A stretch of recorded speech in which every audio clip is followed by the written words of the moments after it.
She pressed her hands flat against the kitchen wall and told herself she would not cry. Not tonight.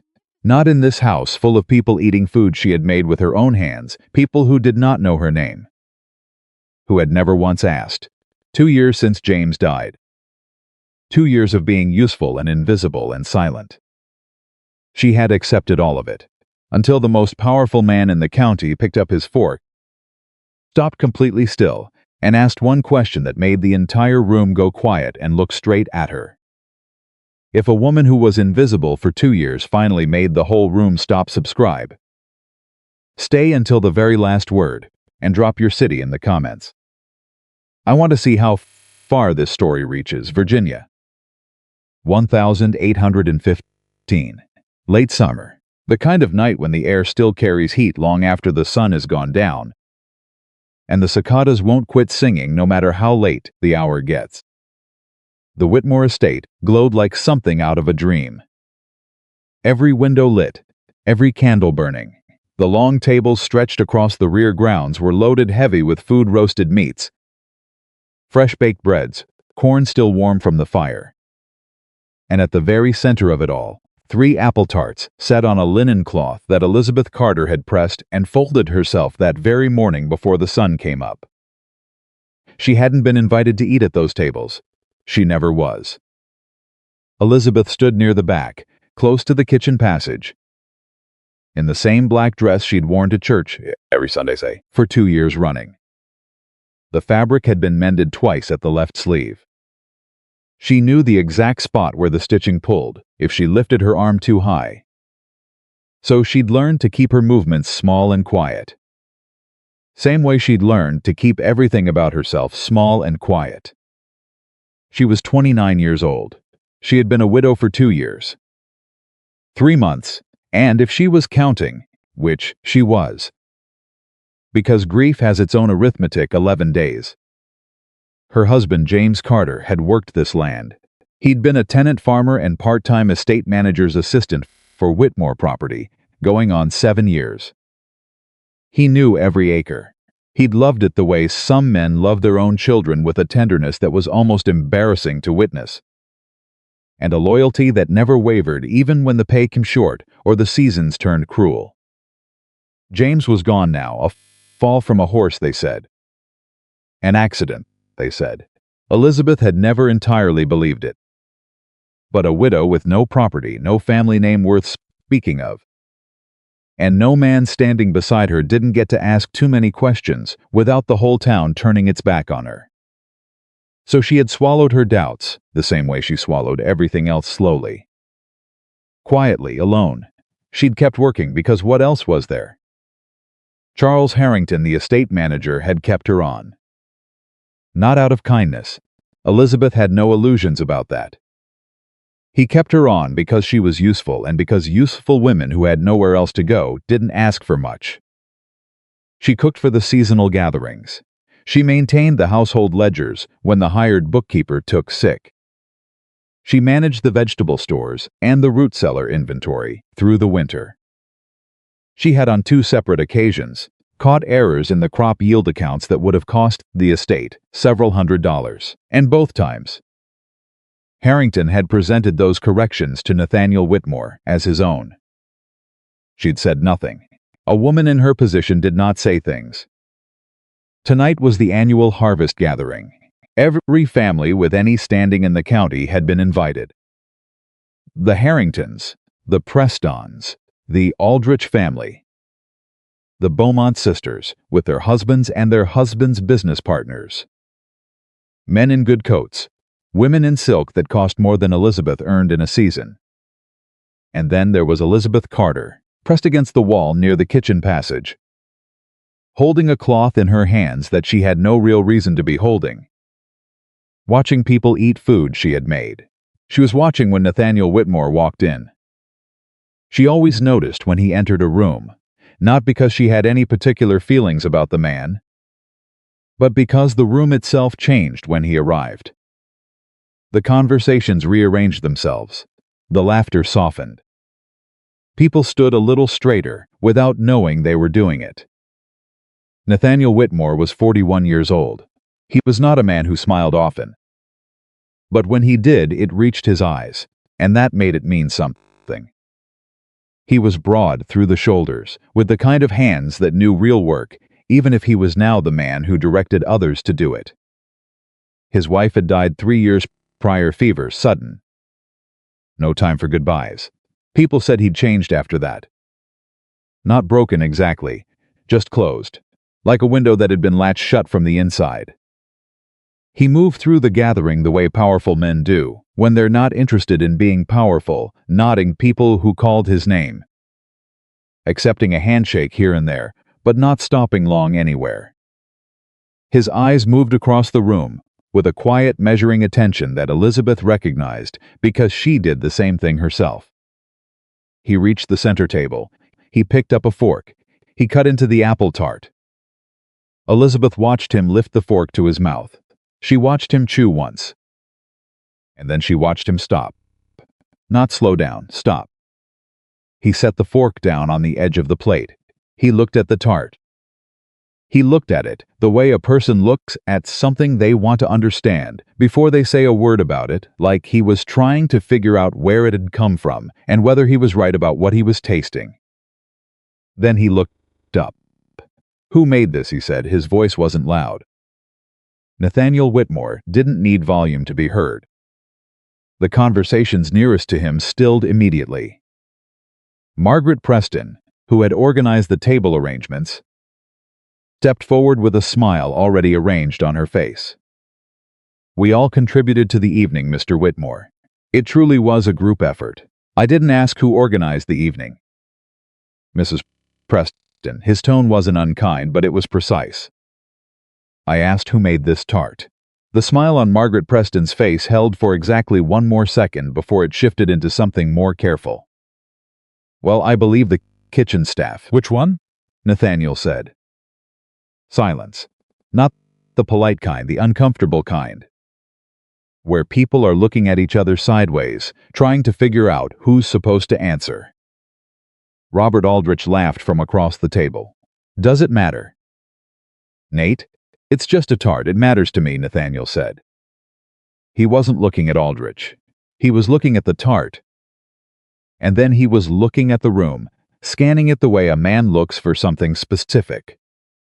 His eyes moved past Elizabeth twice before they stopped on her. She didn't look away. She'd learned long ago that looking away called more attention than holding still. Nathaniel studied her for one long moment. Then he said, "Directly to her, ma'am. Did you make this?" Every head in the room turned. Elizabeth felt the weight of it, that collective pivot. All those eyes, most of them not friendly. She recognized the calculation happening behind those expressions. The widow, the kitchen woman, the nobody in the black dress standing next to the wall. She lifted her chin just slightly. "Yes, sir, I did." Nathaniel nodded once. "Slow. Come here." There was an audible intake of breath from somewhere near the Beaumont end of the table. Elizabeth crossed the room. She was careful to keep her stride even and her hands at her sides.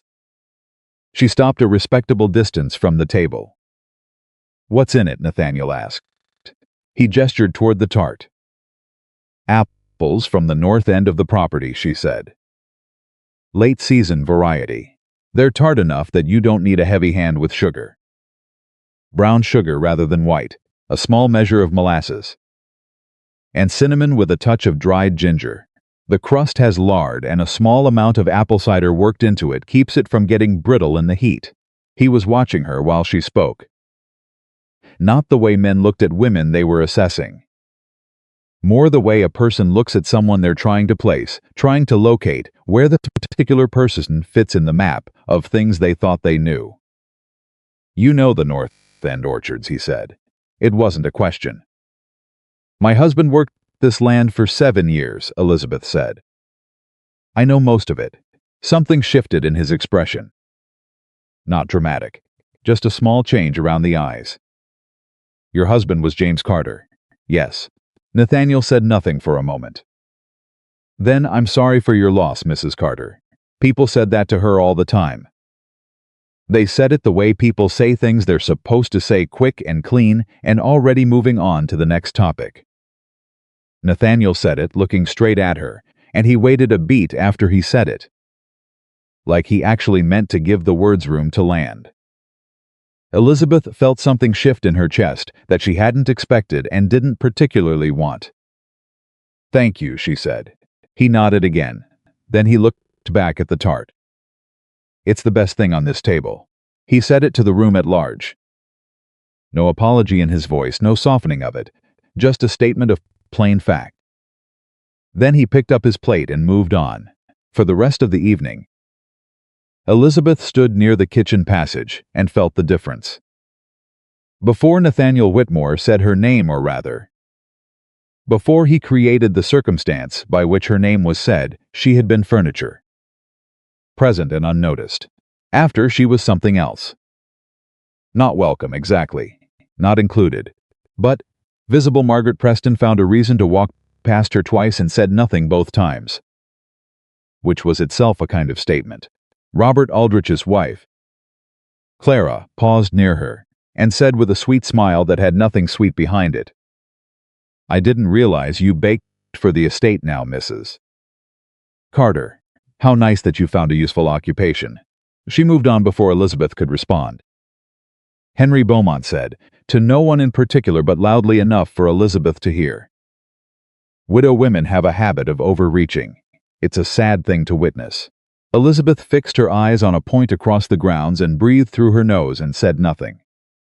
She had a great deal of practice saying nothing. Charles Harrington found her near the end of the evening, as the guests were beginning to make their way toward their carriages. He came up beside her. Without announcing himself, he had a habit of that. Arriving at her elbow without warning, and he stood there for a moment in silence. Then he said, quiet and level, "You do well to remember your place. Mrs. Carter, I baked a tart." Mr. Harrington, "You made yourself conspicuous," he said. "There's a difference between being useful and being noticed. I'd recommend you remember which one applies to you." There was something underneath the words. She'd felt it before, that particular tone he used with her. The one that carried a warning dressed up as advice. She'd never been able to name exactly what frightened her about it. Only that it did. She said nothing. He left. Elizabeth stayed until the tables were cleared and the linens folded and the kitchen put back in order. She did that because she always did it, because no one else would. And because there was something in the rhythm of closing up a kitchen that quieted her mind. She was pulling on her shawl when she heard boots on the flagstone behind her. She turned. Nathaniel Whitmore stood at the kitchen doorway. He'd clearly sent his guests off. He'd taken off his evening coat. At some point he stood in shirt and vest, which was somewhat more informal than a man of his position would generally allow in company. He held his hat in one hand. "I apologize for coming to the kitchen," he said. "I should have asked someone to find you, but I wanted a word before you left. And I reckoned this was simpler." Elizabeth pulled her shawl tighter. "It's your estate, Mr. Whitmore. You don't owe me an apology for walking through any part of it." He tilted his head slightly at that. "Fair enough." He was quiet for a moment, turning his hat in his hands. "You've been working for this estate for 2 years. Yes. Harrington brought you on after your husband died. That's right. What have you been doing?" "Exactly. He listed you as kitchen help in the household accounts." Elizabeth looked at him. She was good at reading people, she'd had to be, and what she saw in his face was not cruelty. It was the particular attention of a man who had recently started to suspect that something in his accounts did not add up. "Kitchen help," she said carefully, "and the ledger corrections last January and March, and the root cellar inventory through winter, and the crop yield calculations in April." When Mr. Beaumont was unavailable, Nathaniel was very still. "The yield calculations." "Yes." Harrington submitted those. "He signed them." "Yes," Elizabeth said again. The silence between them was a careful thing. "I see," Nathaniel said finally. His voice had gone flat and controlled.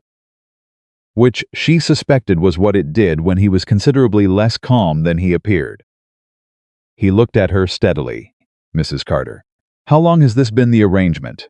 She thought about how to answer. She thought about Charles Harrington saying, "Remember your place." She thought about the 11 days of grief arithmetic she'd been running in her head for 2 years. She thought about James, who had loved this land.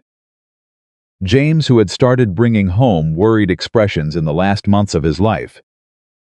James, who had died in a fall from a horse he'd ridden 1,000 times without incident. "Since the beginning," she said. Nathaniel looked at her for a long moment.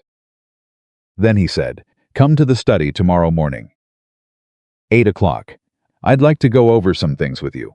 Elizabeth blinked. Whatever she'd expected him to say, it was not that. "The study," she repeated. "Yes, as in your study. Is there another one on this property you'd prefer?" There was the faintest edge of dry humor in it. Elizabeth felt something she hadn't felt in a long time, the brief, disorienting sensation of not knowing quite what to say. She recovered quickly. 8 o'clock, she said. "Yes. I'll be there." He nodded. He put his hat on. He walked back through the doorway. Elizabeth stood in the empty kitchen for a long moment after he left, her hand flat against the wooden work table, her heart doing something complicated in her chest. Then she blew out the last candle and walked home in the dark. She was at the study door at 7:55. She would not have been able to say exactly why she was early. She had not slept well.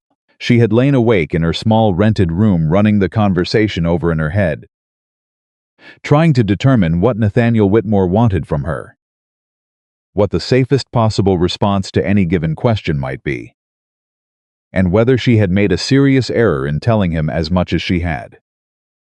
She had also, somewhere around 3 in the morning, stopped thinking about what was safe and started thinking about what was true. There was a difference. She'd spent 2 years living by what was safe. It was exhausting and it produced nothing, and James was still gone. And Harrington was still here, and the families who had been slowly losing parcels of land they couldn't account for were still losing them one quiet document at a time. She knocked at 7:56. "Come in." Nathaniel was at the desk, already working. The desk was covered in papers and ledger books spread out with the particular organized chaos of a man who was in the middle of something. He looked up when she entered and gestured to the chair across from the desk. "Sit down, Mrs. Carter. Thank you for coming." She sat. She kept her back straight and her hands folded in her lap. He pushed one of the ledger books across the desk toward her. "Tell me what you see." She looked at the book. It was the estate income ledger for the past 18 months. She'd seen parts of it before she'd contributed numbers to parts of it, but she'd never seen the whole of it. Because Harrington kept the master ledger locked, she read carefully. She turned 3 pages before she said anything. "The tenant payments in the spring accounts," she said. "Column 4. What about them? These numbers don't match what I helped record. I calculated the Simmons parcel at $42 for the season. This ledger shows 60. The Caldwell property I tallied at 38. This shows 51. Nathaniel said nothing. She turned another page. "The wage disbursements to the seasonal workers, these are also wrong. I know what these men were paid because I helped James tabulate 2 seasons of those records before he died. The numbers here are lower than what was actually paid out." "Lower," Nathaniel said quietly. Meaning, someone collected more from the tenants than was recorded. Paid out less to the workers than was recorded, and the difference went somewhere that isn't in this book. She set the ledger down on the desk and looked at him directly. "Mr. Whitmore, there is money missing from this estate. A significant amount, and it's been missing for at least 2 years. Probably longer." Nathaniel was leaning back in his chair with his hands flat on the desk, looking at her. His expression was controlled, but his jaw was set in a way that told her the controlled part was deliberate. "How long have you known this?" he said. "I've suspected it for 8 months, she said. I didn't have access to enough of the accounts to be certain. Why didn't you say something? The question was asked quietly, without accusation, but Elizabeth felt the full weight of it anyway. She met his eyes. Because I'm a widow woman with no property and no one to speak for me, she said. And the man I would have had to say it to is the man I suspect is responsible for it. And I have watched what happens to people in this county who challenge Charles Harrington without proof. Nathaniel held her gaze for a long moment. All right, he said. Fair answer. He straightened. Here's what I need to know. Can you help me find the proof? Elizabeth looked at the ledger book spread across the desk. She thought about James. She thought about the worried expression he'd brought home in those last months. She thought about the night before he died, when he'd sat at their small kitchen table with a paper in front of him and told her, I found something, Eliza. I found something, and I don't know what to do with it. And she'd told him to sleep on it. She'd told him they'd figure it out in the morning. There had been no morning. Yes, she said, I can help you find the proof. He nodded once, not like a man who had just been given good news, but like a man who had been handed a job he knew was going to be heavy. Then we start now. For 3 days. They worked. They worked in the study, and they worked in the records room off the back hall. And they worked at the long table in the estate office, going through 7 years of accounts that Harrington had maintained with meticulous and, Elizabeth now understood, carefully constructed carefulness. Nathaniel worked like a man who had spent years trusting the wrong person and was now in the particular fury of that realization quiet. Focused, grimly thorough, he asked her questions with precision. He listened to her answers with complete attention. He never once spoke over her, or dismissed what she said, or asked her to slow down because he didn't follow. It was, Elizabeth realized on the second afternoon, the first time in years that a man had simply listened to her. She didn't know what to do with that feeling, so she filed it away somewhere behind the accounting work and kept moving. On the third morning, she found it. She'd been working through a secondary ledger, a book of records that Harrington kept separately from the main estate books, which she'd found inside a locked drawer that Nathaniel had opened with a key he'd discovered, pressed flat against the underside of the desk. The book was written in a hand she recognized as Harrington's. But it wasn't formatted like an estate ledger. It was formatted like a personal account book. And running through it, in numbers that corresponded precisely to the discrepancies she'd found in the main ledgers, was evidence of systematic theft. But that wasn't the part that made her hands go cold. The part that made her hands go cold was the entry dated 2 years, 3 months, and 12 days ago, the day before James died. Next to the date, in Harrington's neat handwriting, were 2 words: problem resolved. Elizabeth sat very still for a moment with the book open in front of her. Then she closed it, stood up, walked down the hall, knocked once on the study door, and opened it without waiting for an answer. Nathaniel looked up from the paper he'd been reviewing. She crossed to the desk, set the book down in front of him, and opened it to the page she'd marked with her thumb. She pointed to the entry. She watched him read it. She watched the expression move across his face, understanding, and then a deeper understanding, and then something that went tight around his eyes. He looked up at her. Mrs. Carter, he said, quiet. Are you all right? It was not the question she had expected. She wasn't sure she knew the answer. She felt very far away from her own body. The way a person does when something they have suspected and feared and tried not to believe fully has just been confirmed in plain handwriting. My husband found this, she said. Her voice came out steady. She was grateful for that. That's what he found. That's what he told me he found the night before he died. Nathaniel was quiet for a moment. Then his death was not an accident. She sensed it plainly because she had known it. Somewhere in her bones, for 2 years, 3 months, and 12 days, and saying it out loud was both the hardest and most necessary thing she had done in all that time. I've known it wasn't. I couldn't prove it, and I couldn't say it. Nathaniel stood up from the desk slowly. He said, "You can say it now." He said it the way a man says something he means, not as comfort and not as promise and not as reassurance, but as simple fact. You can say it now. Because now there was proof. Because now there was someone standing beside her who had the power to act on what she said. Elizabeth looked at him. She had spent 2 years keeping herself small and quiet and useful and unnoticed. She had swallowed her grief and her anger and her suspicion and her knowledge and kept moving because there was nothing else to do. She was done swallowing things. "All right," she said. "Then here's what I know." And she told him everything. Nathaniel read through every word Elizabeth gave him that morning, not the ledger entries. Not the account discrepancies, but the full account of everything she had carried alone for 2 years. She sat across from him in that study and she talked. And he listened, and she did not stop until there was nothing left to say. She told him about the last night she'd seen James alive. How he'd come home late, muddy from the fields, and sat down at their kitchen table with a folded paper in his front coat pocket that he wouldn't let her touch. How his hands had been unsteady when he poured himself water.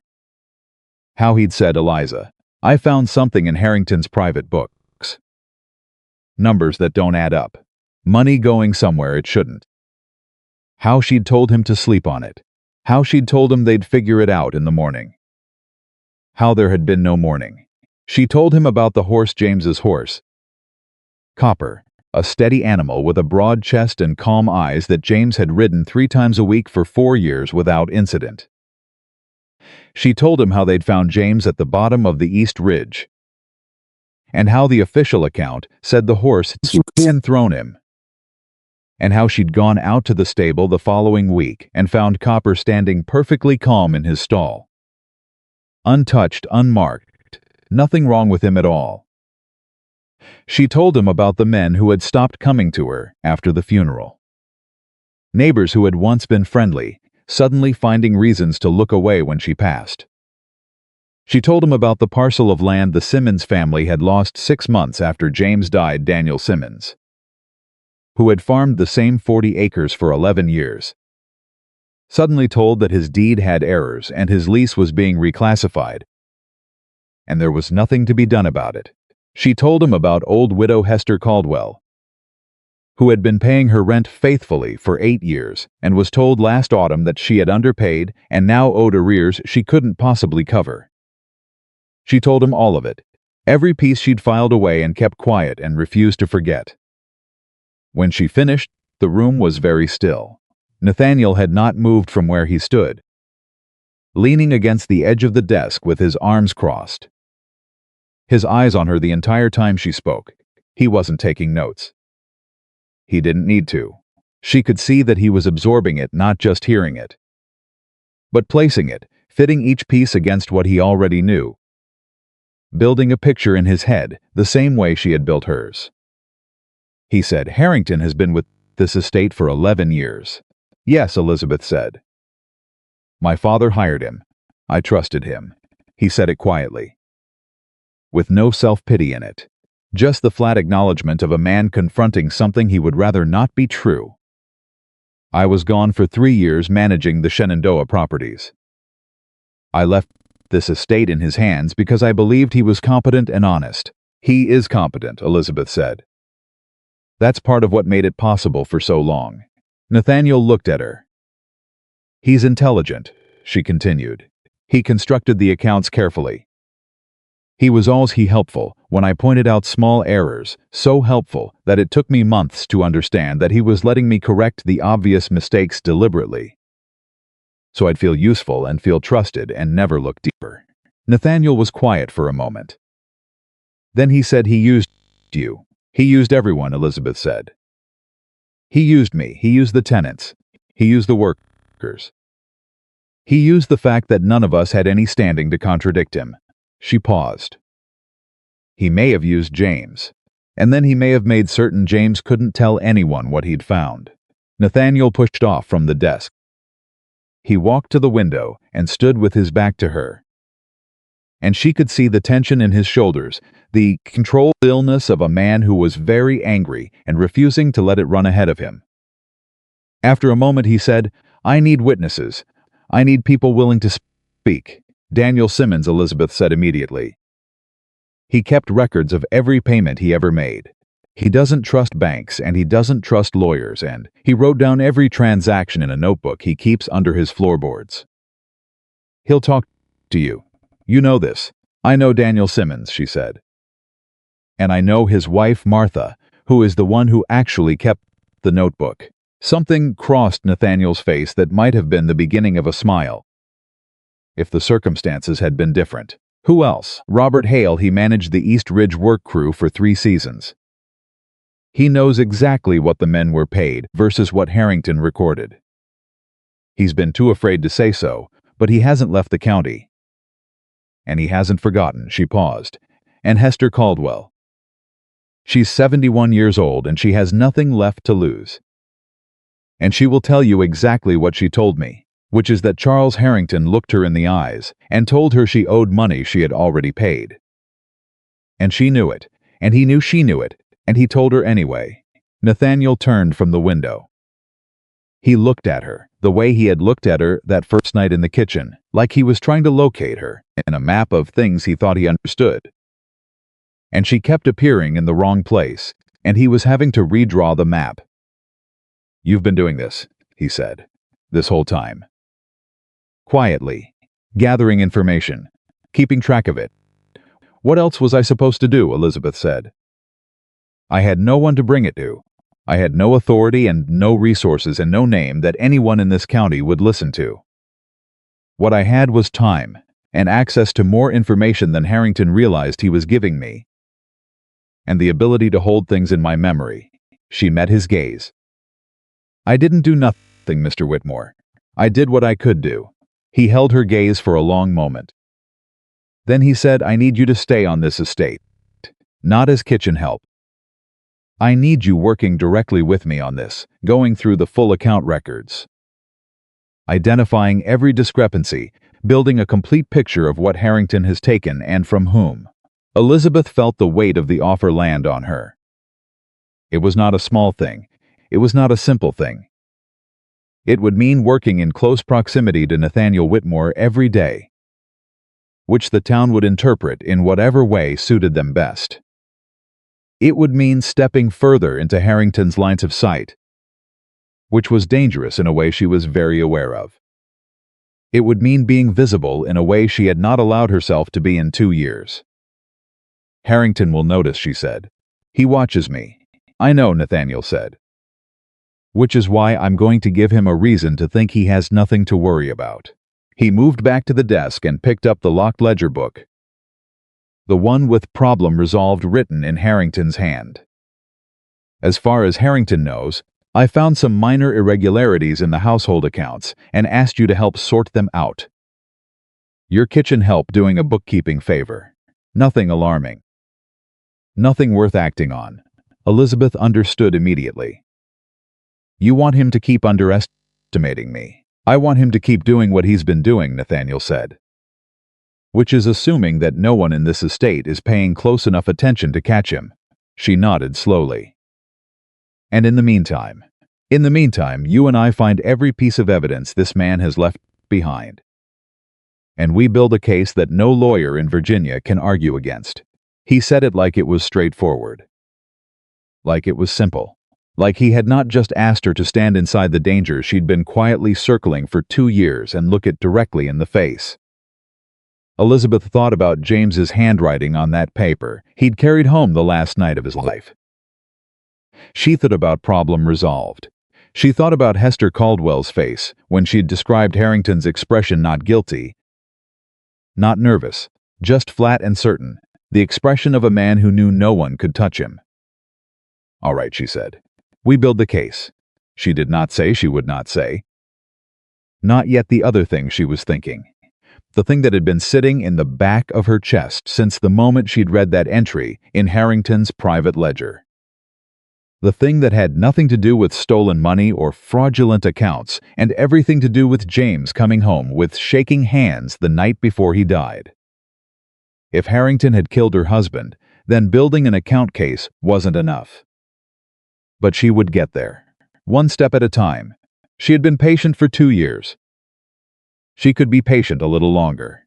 What she had not counted on was how quickly patience would become something else entirely. The first week of the arrangement went carefully. Elizabeth came to the study each morning and worked through the accounts with Nathaniel. And they were precise and professional, and kept an appropriate distance, and everything was exactly as it should be. The second week was when it started to shift. It started with a question about the orchard records. She had been working through the harvest tallies from 3 seasons prior when she'd found an anomaly in the varietals list. Someone had recorded 2 barrels of Newtown Pippins as Roxbury Russets, which changed the pricing on the sale and produced a discrepancy of about $30. She'd mentioned it to Nathaniel almost as an aside, the way she mentioned most of what she found, expecting him to note it and move on. Instead, he'd leaned over from his side of the desk and looked at the record himself. And then he'd said quietly, "How do you know the difference between a Newtown Pippin and a Roxbury Russet on a harvest tally?" Elizabeth looked at him. "Because I grew up on an orchard. My father had 23 acres of mixed varietals in Clark County. I could identify 11 apple varieties by taste by the time I was 12. Nathaniel was quiet for a moment. "And the tart you made for the harvest gathering. North End Pippins," she confirmed. "They're acidic enough to hold up to baking without going soft. The russets are better for cider." He sat back in his chair and looked at her with that particular expression she was starting to recognize, the one where he was recalibrating something. "When you baked that tart," he said, "you weren't just making something for the table. I was making something good," she said simply. "The apples were at their peak, and the crust technique I use holds better in summer heat." "It seemed a waste to do anything less than the best version," he said. "You do everything that way." It wasn't a question. And it wasn't quite a compliment. It was an observation. And it landed differently than either of those things, like he was naming something true about her that she hadn't known, was visible from the outside. She looked back at the ledger, as she was what to do with her face. "The tally error is $32, she said. "I'll note it on the master discrepancy list." She heard him make a quiet sound that might have been acknowledgement, or might have been something else. She didn't look up to find out. She did not go home that evening and think about the conversation for an hour. She went home and thought about it for slightly longer than that. Martha Simmons met with Nathaniel on a Tuesday, and she brought the notebook. Elizabeth had arranged the meeting carefully. She'd gone to the Simmons farm on the pretense of returning a borrowed preserving jar. Which was true, she had borrowed it, and she'd asked Martha quietly if her husband would be willing to speak to Nathaniel Whitmore directly. Martha had looked at her for a long moment with the particular expression of a woman who has been afraid for a long time and is considering whether she trusts the person offering a way out of it. Then Martha had said, "You trust this man?" Elizabeth had thought about that question honestly. "I trust him to care about what's right," she said. "I trust him to act on what he learns. I trust him not to use the information to make things worse for your family." "That's 3 different things from trusting him," Martha said. "Yes," Elizabeth said, "it is." Martha had looked at her a moment longer. Then she'd gone inside and come back with a jar of apple butter and told Elizabeth to tell Mr. Whitmore that Daniel would be available Tuesday morning. The meeting lasted 2 hours. Daniel Simmons was not a man who spoke easily.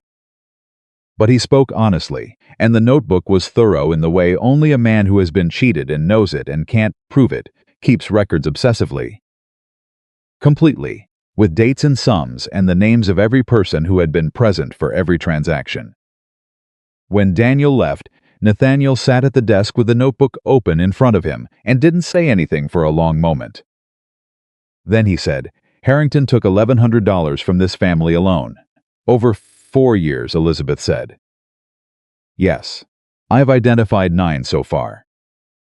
I think there are more." He looked up. "You think?" "I know there are more," she said. I just don't have the evidence yet. He nodded. He ran a hand over his jaw and looked at the notebook again. This isn't just fraud, he said. This is systematic. This is a deliberate strategy. He identified people with the fewest resources to fight back and he took from them methodically. Yes, Elizabeth said. That's what he did, and James found it. She held his gaze. And James found it.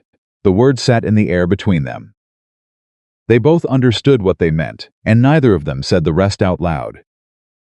Because saying it out loud was the kind of thing that required more proof than they currently had in hand. And they were both, in their different ways, people who required proof before they spoke. But they both knew. She could see it in the way Nathaniel looked at her, not with pity, but with a kind of weighted recognition. He understood now completely what she had been carrying. He understood the shape of it. He said quietly, "I'm sorry it took this long for someone to listen." Elizabeth felt something move through her that she didn't have a name for. Not relief exactly. Something older than relief. Something that had been wound very tight for a very long time and was only now beginning, very carefully, to ease. "We're not done yet," she said. "No," he agreed, "we're not." She had been right to be careful about that ease. Harrington came to the study 3 days later. She was in the records room when she heard his voice in the hall, that smooth, measured tone he used with Nathaniel, the one that was precisely calibrated to sound like a capable, organized man with nothing whatsoever to hide. She heard Nathaniel's voice answer. And then she heard footsteps stop outside the records room door. And she had exactly 4 seconds to decide what she was doing and make it look like she'd been doing it the whole time. The door opened. Harrington stood in the doorway. His eyes went to her immediately, and then to the papers on the table in front of her, and then back to her face. "Mrs. Carter," he said. Pleasant. Warm. The warmth of a man who knows exactly what he's doing with his warmth. "Mr. Harrington," she said. Nathaniel was behind him in the doorway. His face gave nothing away. "I wasn't aware you'd been brought in to assist with the records work," Harrington said. "How fortunate that you have the time." "Mr. Whitmore found some irregularities in the household accounts," Elizabeth said, meeting his eyes without wavering. "He asked if I could help sort them out. It's fairly routine work." She gestured at the table. "Mostly tallying and cross-referencing. Nothing complicated." Harrington looked at the papers on the table. He was too skilled to let alarm show, but she had learned to read him in 2 years of being underestimated by him. And she saw the flicker behind his eyes, the rapid calculation of a man trying to determine how much she had seen. "Well," he said, "if there's anything I can clarify, I think we're managing." Nathaniel said, from behind him, even and pleasant, "Thank you, Charles." There was a beat of silence. A short one, but Elizabeth caught it. Harrington turned, said something smooth and cordial, and left. The moment his footsteps had moved far enough down the hall, Elizabeth set down her pen and looked at Nathaniel. "He's going to move things," she said. "I know." Nathaniel crossed to the table and dropped his voice low. "He's going to try to get into the records room tonight. Do you have a way to stop him?" "I have a way to let him try," Nathaniel said, "and know exactly what he went looking for." He looked at her steadily. There was a question in his eyes that he wasn't asking out loud, a question about whether she was all right, whether the meeting had shaken her, whether she needed a moment. She straightened her spine and looked back at the papers on the table. "Show me what we're leaving out for him to find," she said. The trap was simple. They left a set of the early-stage discrepancy notes, the obvious ones. The ones Elizabeth had found in the first pass, accessible in the records room, in a folder that would be easy to locate. The notes identified errors, but not the pattern behind them.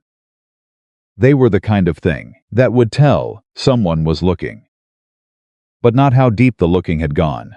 The real evidence, the secondary ledger, the Simmons notebook, the witness accounts from Robert Hale and Hester Caldwell, was locked in the strong box behind the study panel that only Nathaniel had the key to. Elizabeth spent that evening writing out a clean master discrepancy list from memory. She did not need the notes in front of her. She had been running the numbers in her head since the first week. And she remembered all of it, every figure, every date, every name. She handed the completed list to Nathaniel the following morning without comment. He looked at it for a long moment. Then he said, "You wrote all of this from memory." "Yes. 7 years of account records, the discrepant figures," she said.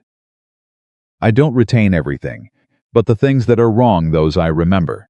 He was quiet for a moment. Elizabeth. It was the first time he had used her given name. They both noticed it. He didn't apologize for it, and she didn't ask him to. She simply waited. "This is enough to convict him on the financial charges," he said carefully. "Theft from tenants, falsification of estate records, misappropriation of wages. This is a strong case, I know," she said. "But it's not enough for the other thing." She knew what he meant. She had been circling it herself for days. "No," she said. "It isn't." They looked at each other across the desk with the weight of James's name between them. "I need you to think," Nathaniel said quietly, "about whether there's anything else he would have left. Anything that ties him to what happened to James directly. A letter, a conversation someone witnessed, anything." Elizabeth was quiet for a long moment. She had thought about this. She had turned it over and around in her head 100 times. Trying to remember everything James had said that last night, the exact words, the exact way he'd held the paper, the exact expression on his face. He hadn't given her the paper. She'd asked to see it and he'd hesitated and said not yet. "Eliza, let me think it through first." And she'd let it go because she'd trusted that there would be morning. "The paper." She went very still. "The paper," she said aloud. Nathaniel looked at her sharply. "What paper?" James came home that last night with a paper in his coat pocket. He'd found something in Harrington's private books, something specific. Something written. He wouldn't show me because he said he needed to think about what to do with it first. She looked up.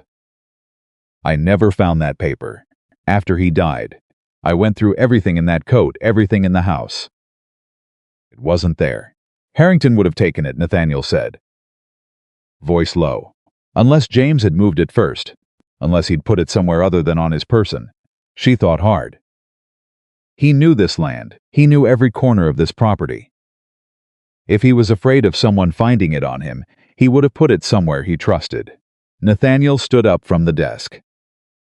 "Where did James work?" he said. "Where did he spend most of his time on this estate?" Elizabeth met his eyes. "The East Ridge," she said. "The old stone wall along the East Ridge property line. James used to sit there when he needed to think. He said the view helped him." She paused. "He told me once years ago, not recently, he told me that if he ever had something worth keeping, he'd keep it in the wall." Silence. "He meant it as a joke," she said. "Or I thought he did." Nathaniel said, "When can you go?" Elizabeth was already standing. "Now," she said. The East Ridge was a 40-minute walk from the main house. Following the fence line northeast until the ground rose and the old stone wall appeared out of the long grass, a boundary marker built, sometime before anyone currently living could remember. Dry stacked limestone that had stood for 40 years or more without mortar. They went separately. Nathaniel went first under the pretense of inspecting the fence line, which was something he did routinely. Elizabeth followed 20 minutes later by the back path, the one that ran along the tree line and wasn't visible from the house. She found him standing at the wall when she arrived, running his hands along the stones methodically, feeling for anything loose. She went to the section. She remembered the stretch James had favored, the part with the flat-topped stone he'd always chosen to sit on. She thought about his hands. She thought about where a man would put something he wanted, hidden but accessible. She found the loose stone on the second try.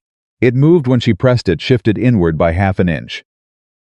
Just enough to tell her it wasn't mortared like the others.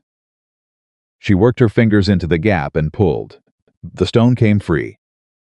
Behind it, in the hollow of the wall, wrapped in a piece of oilcloth that had kept it dry through 2 years and 3 months and 11 days of Virginia weather, was a folded paper. She stood there for one moment that felt much longer than a moment. The oilcloth wrapped paper in her hand, with the birds going on in the trees and the summer heat pressing down and 2 years of holding her breath suddenly somewhere behind her. She unfolded the oilcloth. She unfolded the paper. James's handwriting. She would have known it in a burning room. His careful, even hand, the way he formed his letters slightly larger than necessary, because he'd learned to write late and had never quite lost the deliberate quality of it. The paper contained 4 things: a date, 2 account numbers, a name in a single sentence. The date was 3 days before James died. The account numbers corresponded to a private banking arrangement in Richmond. The name was Harrington's, and the sentence read, "He is not alone in this. There is someone above him." Elizabeth read that sentence 3 times. Then she turned and held the paper out to Nathaniel. She watched him read it. She watched him reach the last sentence. She watched his expression do something careful and controlled. And then she watched him look up at her with eyes that were very steady and very serious. "Someone above him," he said quietly. "James found that 3 days before he died," Elizabeth said. "That means the theft, the fraud, it doesn't stop with Harrington. There's someone else involved. Someone with enough influence to put Harrington in place. Someone who's been collecting the money this whole time and leaving Harrington to run the operation." The wind moved through the long grass at the ridge. Somewhere down the slope, a horse moved in the Whitmore pasture. Nathaniel held the paper and looked at it. "This changes things," he said. "Yes," Elizabeth said, "it does." She had built a case that was clean and solid and sufficient to bring Harrington down. She had been prepared for that fight, and she had been ready to win it. But James hadn't died because of Harrington alone. And that meant the fight was bigger than either of them had walked into this morning. She stood on the east ridge in the summer heat and felt the shape of what was ahead of them settle around her like the weight of the stone she'd just pulled from the wall, heavy and old and cold and real. "Then we find out who's above him," she said. She said it without flinching. She said it the way a woman says something when she has spent 2 years waiting to say it, and she will not back down from it now. Nathaniel looked at her. "All right," he said, and for the second time in as many weeks, they started over. The name on James's paper was not enough on its own. Elizabeth knew that the moment she read it, standing on the east ridge with the summer wind, pulling at her hair, and Nathaniel beside her turning the implications over in his mind the same way she was. A single sentence written by a dead man who could not testify, pointing to the existence of someone above Harrington without naming them, that was not evidence. That was a direction. They needed a name. Getting a name meant going deeper into the financial records than they had gone so far. And it meant doing it without alerting Harrington that the investigation had expanded beyond the estate accounts. Elizabeth understood both of those requirements clearly. What she understood less clearly, in those first days after finding James's paper, was how to manage the particular tension that had settled into the study between her and Nathaniel since he'd used her given name, and neither of them had addressed it. She was practical enough to set it aside. There was too much work to do. She went back through the Richmond banking records that Nathaniel had requested at the county seat, a trusted attorney named Franklin Ward, who handled Whitmore legal affairs, and who received the request without being told why it was needed. The records came back within the week, and Elizabeth sat with them at the study table for 6 straight hours on a Thursday, while Nathaniel rode out to speak with Robert Hale. The accounts Harrington held in Richmond were active and well-maintained. He was not a man who hid money carelessly. The inflows were steady and unremarkable, small enough in any given month to avoid drawing notice, regular enough over time to represent a considerable accumulated sum. Elizabeth tracked the inflows against the estate discrepancies she had already mapped, and they corresponded almost perfectly. Then she found the outflows.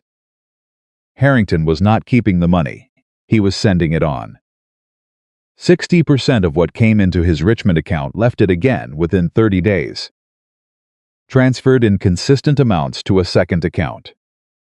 That account was registered under a business name, the Aldrich Land and Property Concern, and the principal of that concern was listed in the registration documents as one Robert Aldrich.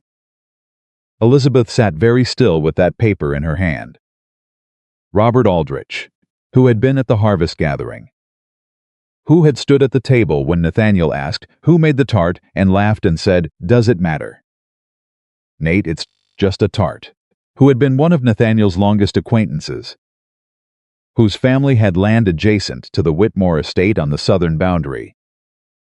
Who served on the County Land Committee.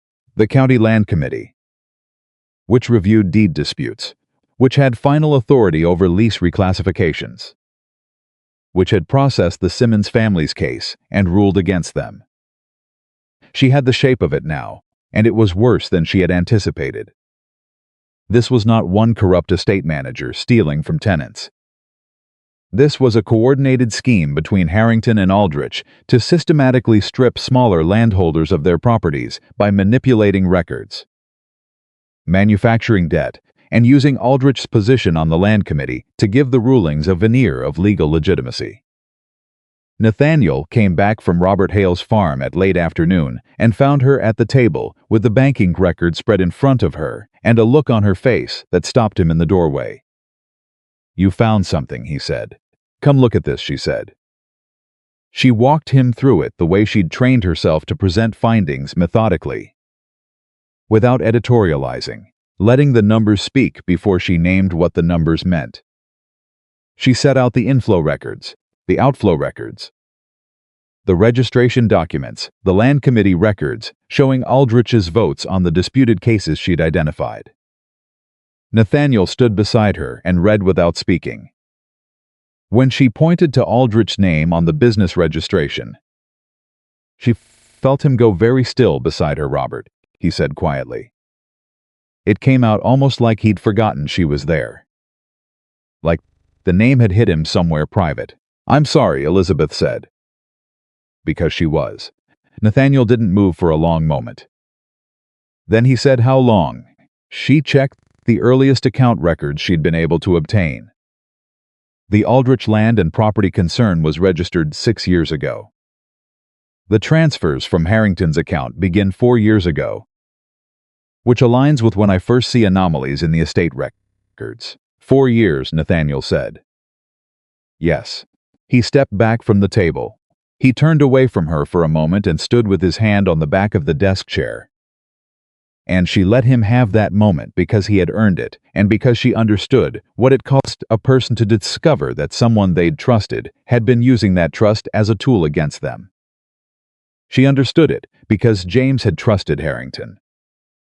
Because James had worked for this land faithfully for 7 years and come home one night with a paper in his pocket that had gotten him killed.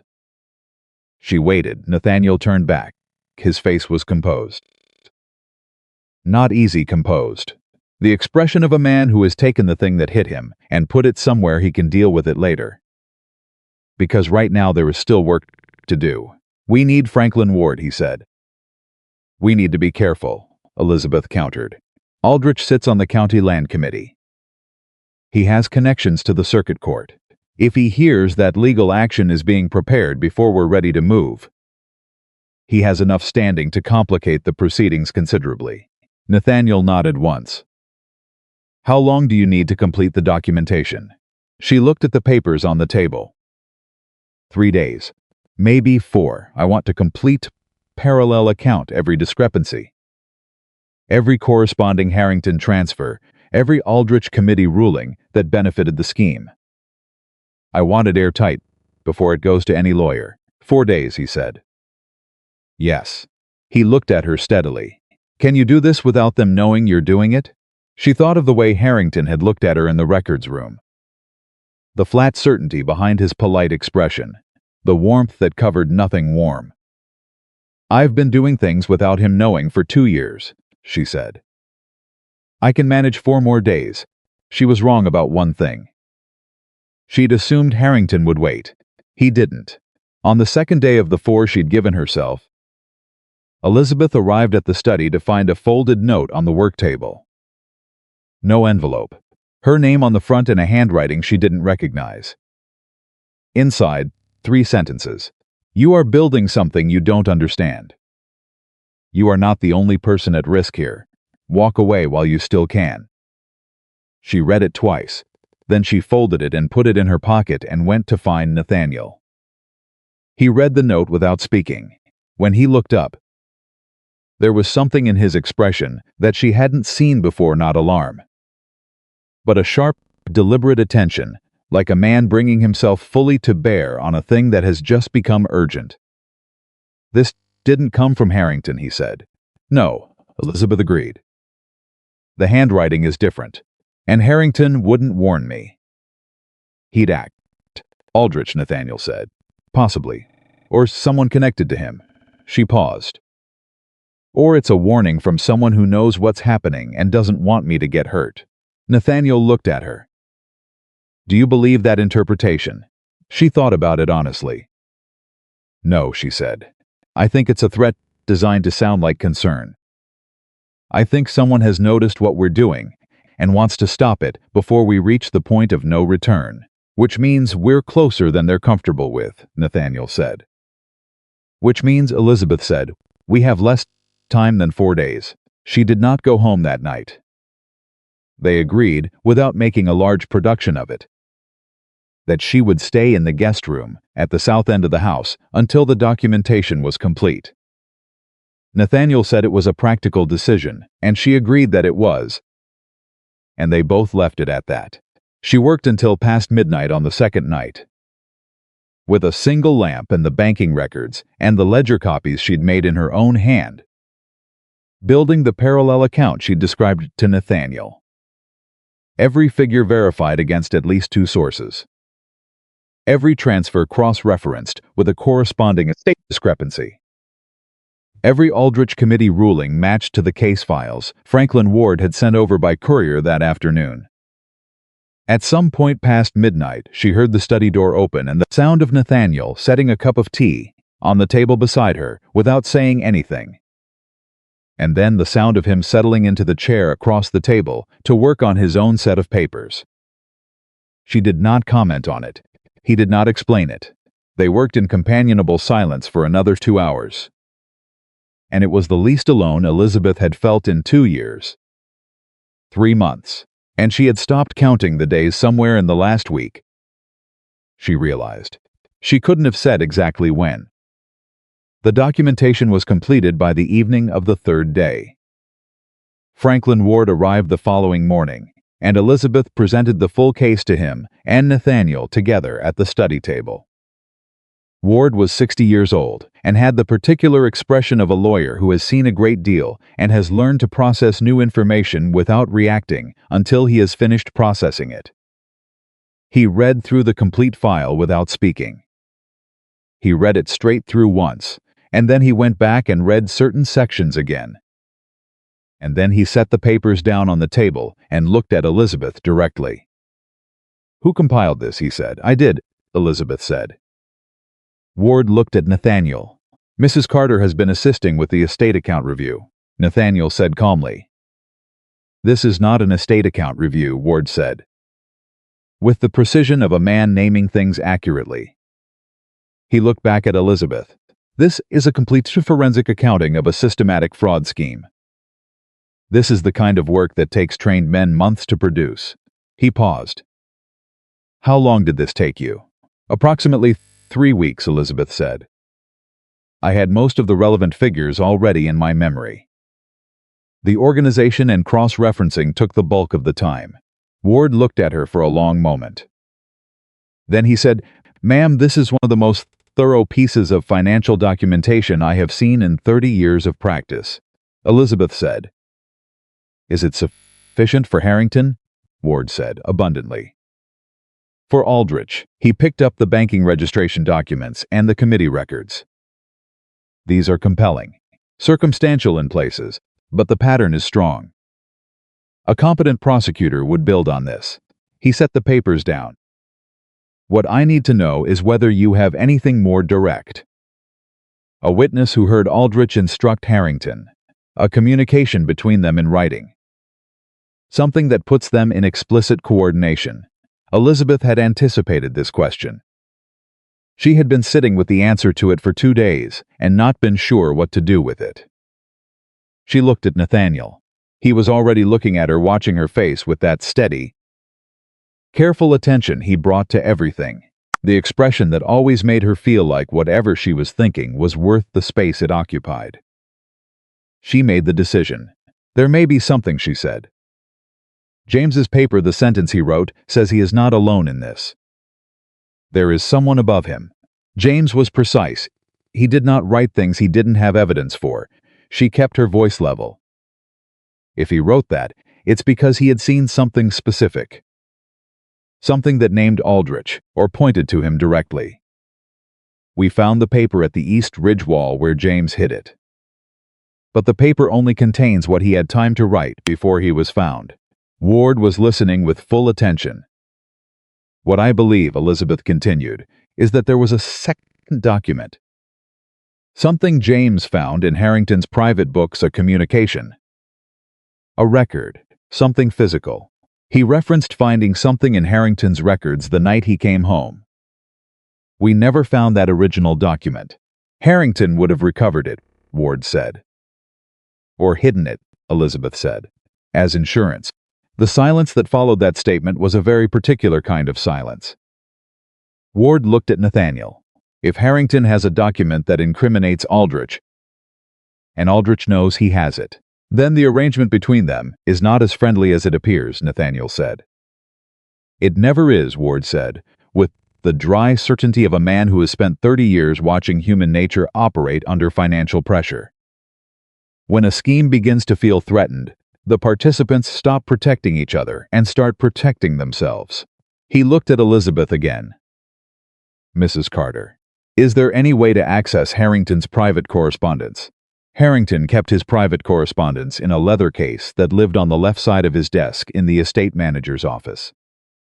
Elizabeth knew this because she had seen it there on every occasion she'd been in that office, and because James had mentioned it once, James, who had worked adjacent to that office for years, who had noticed the case the way a careful man notices things that are always present and always locked. She also knew that Harrington left the estate manager's office unlocked during the 2-hour period on Friday afternoons when he rode to the county seat to collect the weekly post. A routine he had maintained without variation for as long as anyone on the estate could remember. She explained this to Nathaniel and Ward. There was a brief and serious conversation about what she was proposing.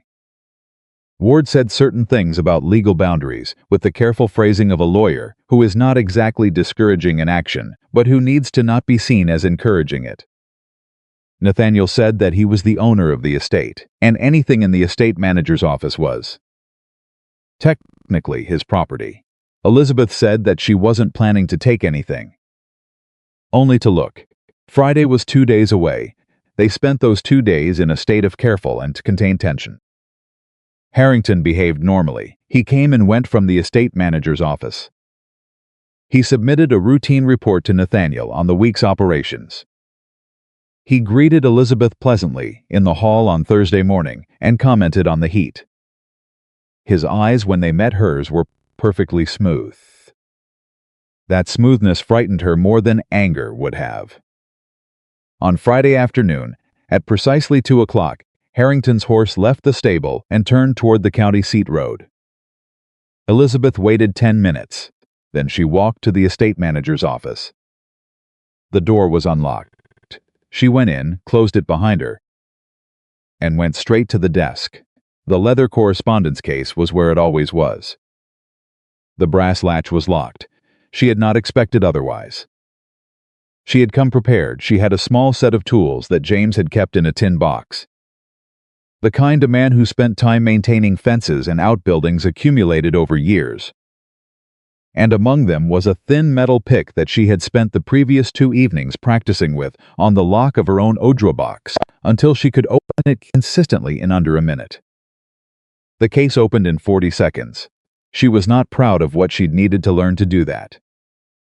She did it anyway. The correspondence inside was organized in the way Harrington organized everything methodically, chronologically, with a control that spoke to a man who was always aware of what he was doing and why. Most of it was routine letters from suppliers, from tenants, from the county offices.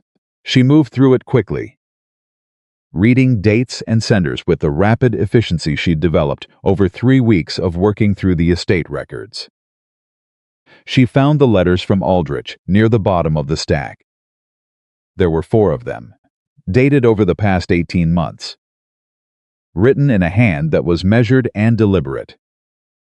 The hand of a man who knew that words on paper could be used against him and who had trained himself to be careful. He had not been careful enough. The first letter was bland discussion of county land policy, a reference to a joint business interest, nothing incriminating on its face. The second was similar. The third contained a reference to a specific case, the Simmons parcel, that was described as having been resolved satisfactorily through the committee process, followed by a note that Harrington's account had been adjusted accordingly. Not explicit, but sufficient in the context of everything Elizabeth already had documented to establish coordination. The fourth letter was the one that stopped her breathing for a moment. It was dated 5 weeks ago, which was 2 weeks before Nathaniel had first walked into the harvest gathering and asked who made the apple tart, which was 2 weeks before any of this had begun. Aldrich wrote, "I am told there may be renewed scrutiny of the estate accounts following Whitmore's return from Shenandoah.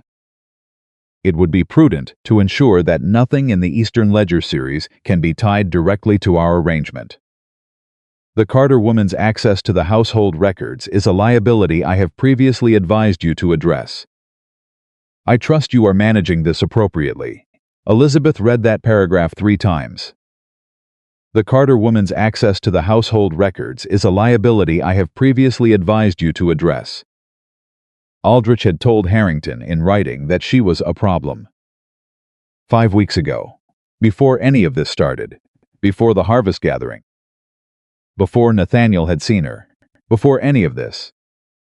And Harrington had kept the letter, which meant Harrington was protecting himself against Aldrich, which meant the arrangement between them was already fracturing.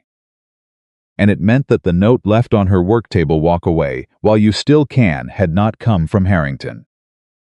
It had come from Aldrich, who knew she was looking, who had been watching her before she even knew the full shape of what she was looking for, who had been afraid of her before Nathaniel Whitmore asked who made the apple tart.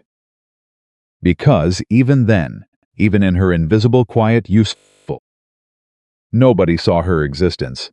Elizabeth Carter had been too close to the truth for Robert Aldrich's comfort. She stood in Harrington's office with that letter in her hand and let that land. She had thought for 2 years that no one had seen her. She had been wrong. Aldrich had seen her. Aldrich had assessed her as a threat before she had even begun to act, which meant James had told her more than she realized. In those last months of his life, when he'd been coming home worried and quiet, when he'd been sitting at their kitchen table with papers she hadn't been allowed to see, he had talked to her. Not about specifics, but about enough. Enough that someone watching their household had understood that Elizabeth Carter was the kind of woman who paid attention and who would not let things go. James had married a woman who frightened Robert Aldrich.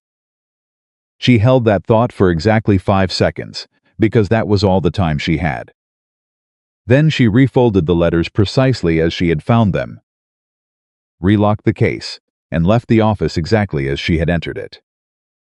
She walked directly to the study and knocked. Nathaniel opened the door. He took one look at her face and stood aside to let her in. She told him everything she had found, all 4 letters, word for word, with the particular precision of a memory that had been trained by years of necessity to retain exactly what it heard and saw. When she finished, he said nothing for a long moment. Then he said, "He tried to have you removed before this started." "Yes," Elizabeth said. "Harrington didn't act on it." "No," she paused. "I think Harrington was protecting himself." If he removed me and someone later questioned why, it would draw attention. He preferred to keep me where he could watch me. And Aldrich, Nathaniel said carefully, sent you a threatening note rather than going through Harrington, because he doesn't trust Harrington to handle it. And because Aldrich has more to lose, she held his gaze. He sits on the county land committee. He has a public standing that Harrington doesn't. If this comes out, Harrington loses his position and faces criminal charges. If it comes out for Aldrich, he loses everything: his reputation, his land holdings, his committee seat, his standing in this county. She paused. Men with everything to lose do not behave predictably. Nathaniel was very still for a moment. Then he said, "We're moving tomorrow. I'm not giving him another week to manage this. Ward needs the letters," Elizabeth said. "I didn't take them, but I can describe them in detail. And if Ward applies for a legal order to access Harrington's correspondence tomorrow," Nathaniel said. "I'm sending for Ward tonight." He crossed to the writing desk and picked up a pen. And then he stopped and looked at her. "Elizabeth," he said.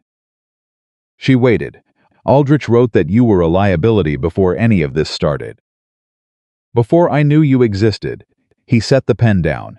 "That means what you've done, what you've been doing quietly for 2 years, was already scaring people who should have been untouchable." She understood what he was saying. She understood it in the way she understood things that she needed to sit with before she could fully receive them at a distance first, held out at arm's length until she was ready for it to be closer. "I was just paying attention," she said. "No," Nathaniel said. "You were building a case. You were doing it alone. Without resources, without protection, without anyone standing beside you. And you got close enough that Robert Aldrich felt the need to warn you off before you got there." He held her gaze. James knew what kind of woman he married. Elizabeth felt the words go through her like something warm and old and necessary.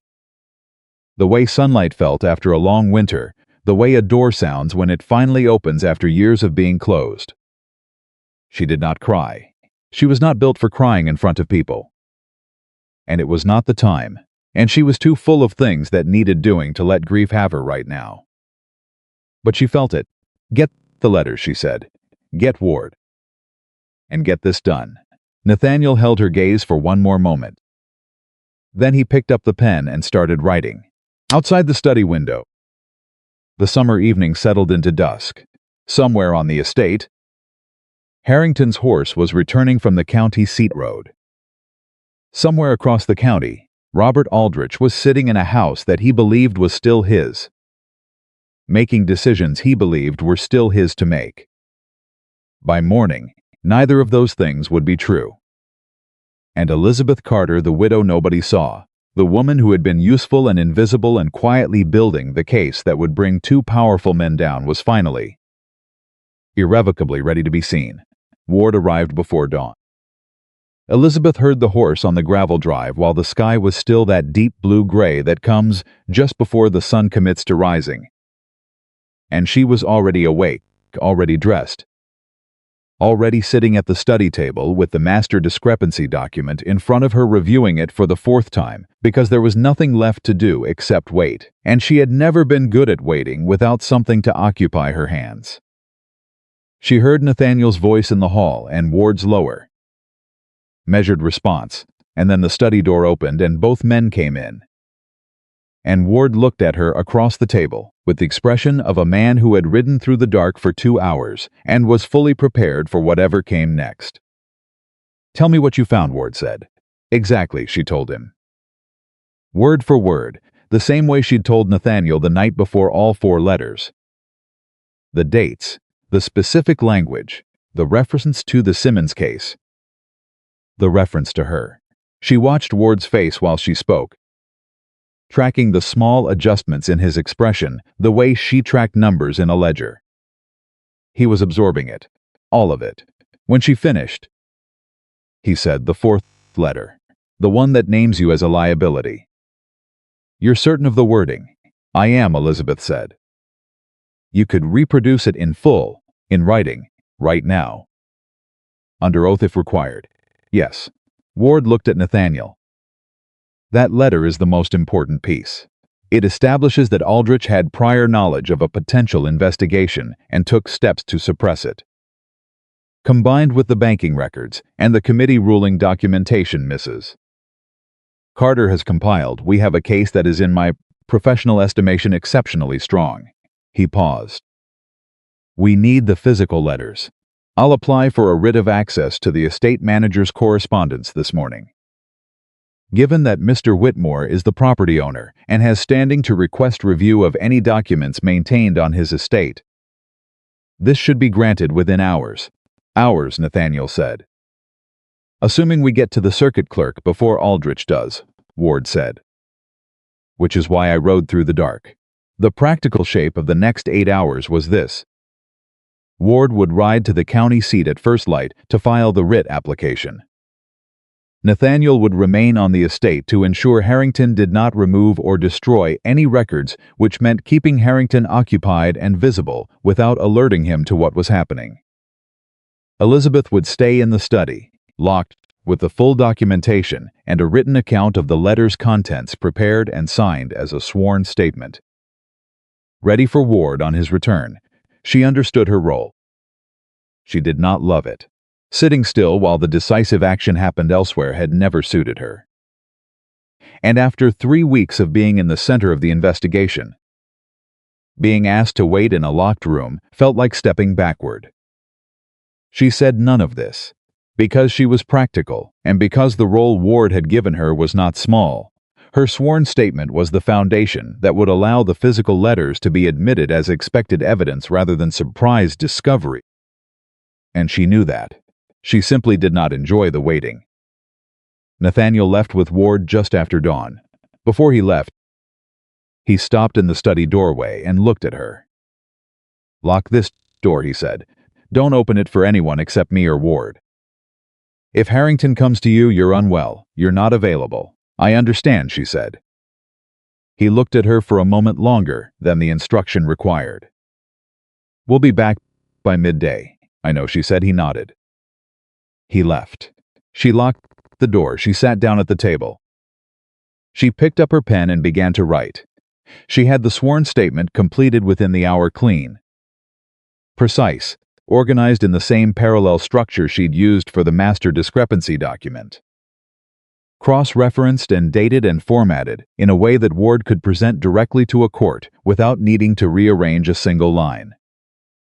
She read it back twice, corrected one date she'd written 1 year off, and set it aside. Then she sat with nothing to do for the first time in 3 weeks. The house around her was not quiet. She could hear the ordinary sounds of the estate moving through its morning footsteps in the hall. Voices from the kitchen, the distant sound of the stable. Normal sounds.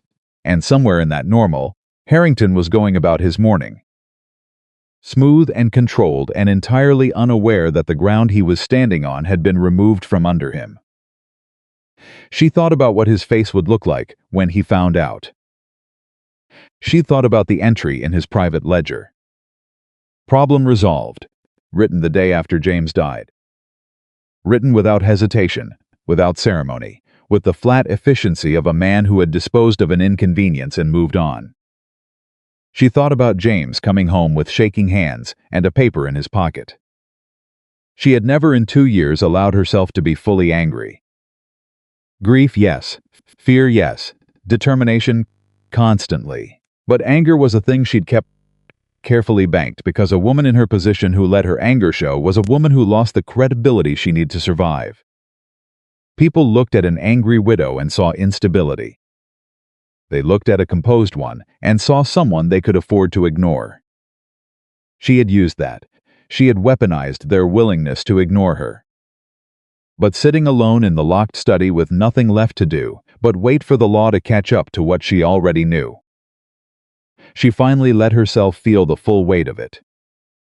What Harrington had done, what Aldrich had sanctioned, what both of them had believed they could do, because the people they were doing it to, the tenants, the workers, the widow with no one to speak for her, were people who, in their calculation, did not matter enough to fight back. James had mattered. James had fought back, and they had made sure he couldn't finish the fight. She sat with that anger for exactly as long as it took her to hear boots in the hall stop outside the study door. Then she was very still, a knock, too deliberate. Then Harrington's voice. "I need a word." She said nothing. She kept her breathing even. "I know you're in there," Harrington said. The pleasantness in his voice was thinner than usual. She could hear the thing underneath it, now that she was listening for it. "I only need a moment. I'm unwell this morning." "Mr. Harrington," she said, "I'm not available." A pause. "I think you should open the door," he said. Not a request. The sentence was grammatically polite, but there was nothing polite in it. She heard the change, the shift from managed pleasantness to something that was showing its edge. "I'll be available this afternoon," she said. "Good morning." Mr. Harrington, another pause. Longer this time. Then the sound of his boots moving away down the hall. She did not relax. She picked up her pen and held it, and watched the door and kept her breathing even and waited. Nathaniel came back at 11:30. He came through the door with Ward behind him, and a different energy in his face, not quite relief, but something adjacent to it. The expressions of a man who has been holding himself at a full alert for hours and is now beginning to let the tension shift to forward movement. "The writ was granted," Ward said, before she could ask. "We have legal access to the estate manager's correspondence." The clerk signed it at 9 o'clock. Elizabeth exhaled. "There's more," Nathaniel said. He was looking at her steadily. "Aldrich was at the county seat this morning. He arrived at the clerk's office 40 minutes after Ward did. He attempted to file a motion challenging the validity of the account review on the grounds that it was being conducted by an unauthorized party, namely."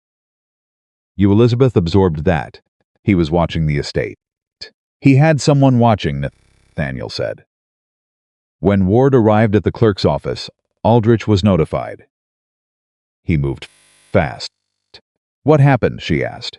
"The clerk reviewed the motion and dismissed it," Ward said, with the particular flat satisfaction of a man who has just won a procedural argument he was confident about.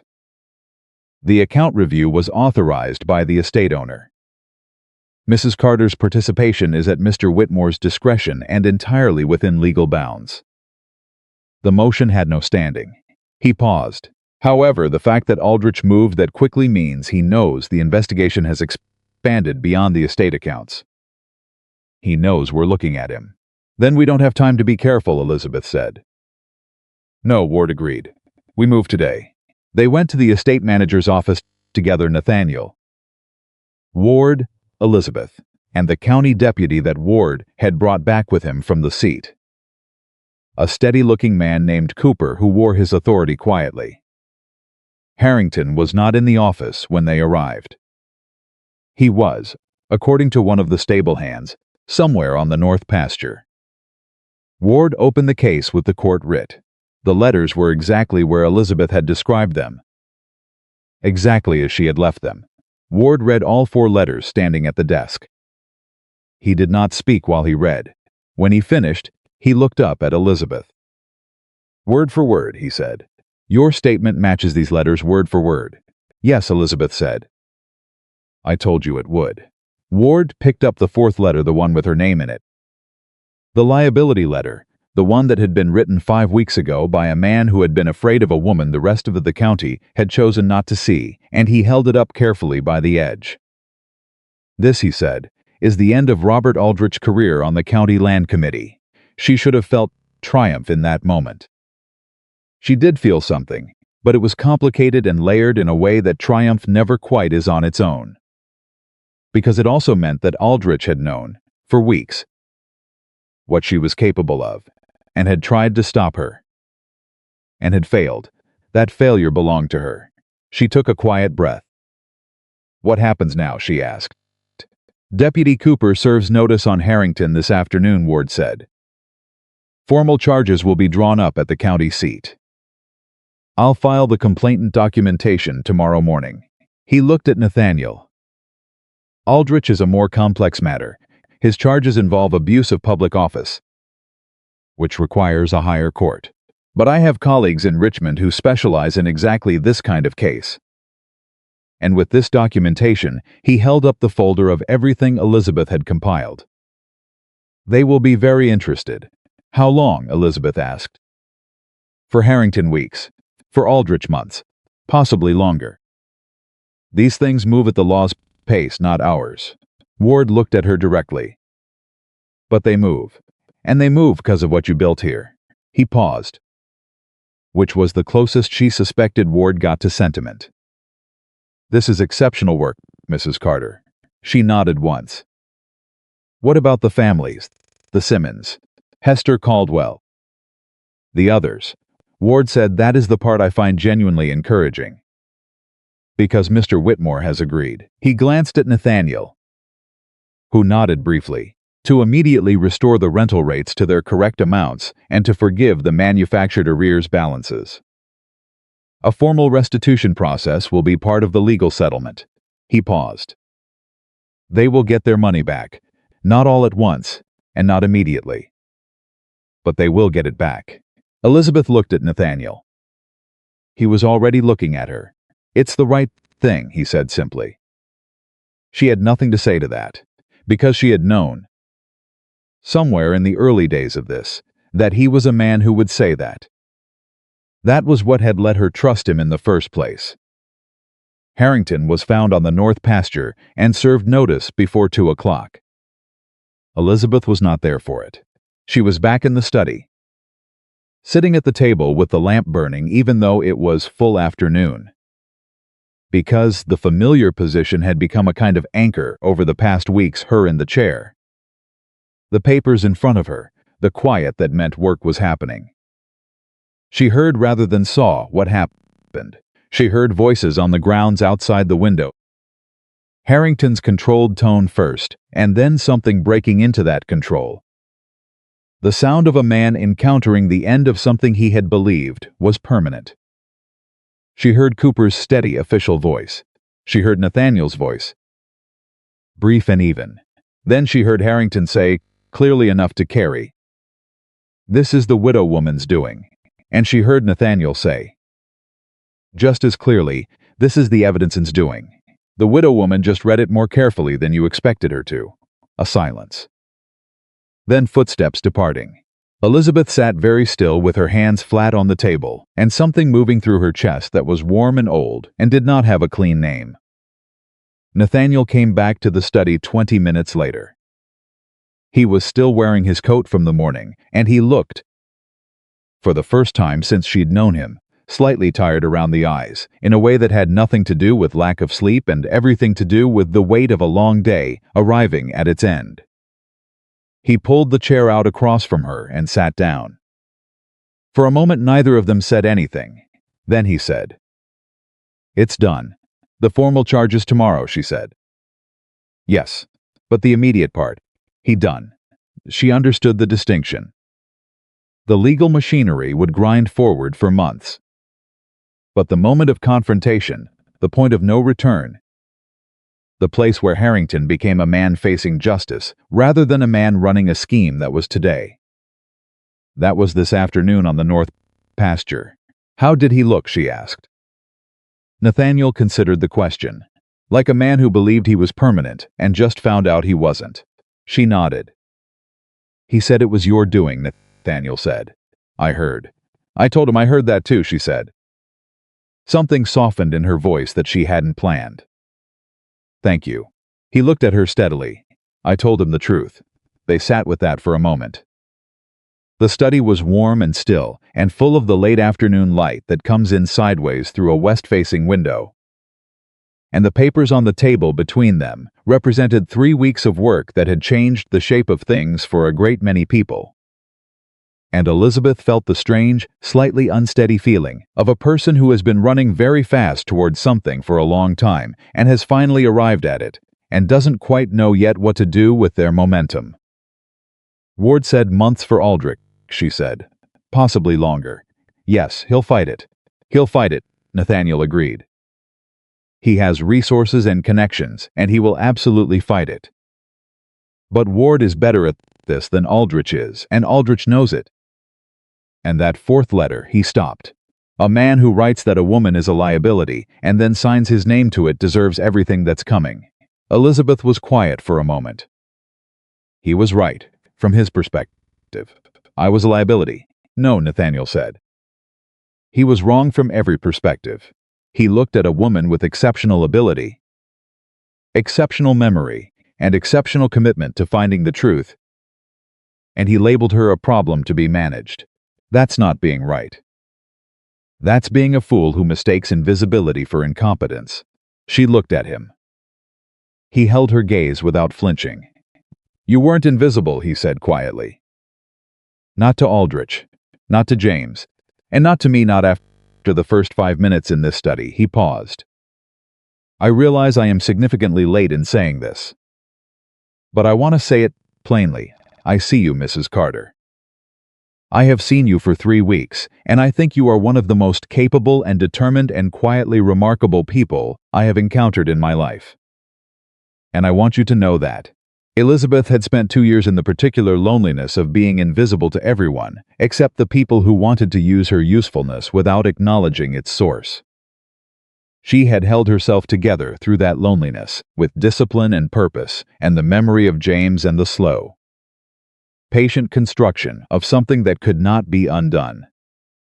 Being seen, being named, clearly, by a man who had no reason to flatter her, and every reason to be precise, was a different kind of feeling than she had expected.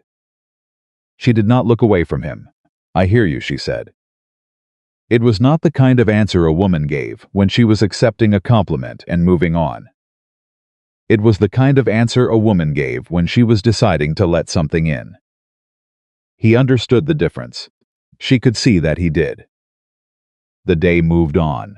Ward sent a message at 4 o'clock, confirming that the complaint documents would be filed first thing the following morning, and that he had already sent a letter to his Richmond colleagues regarding the Aldrich matter.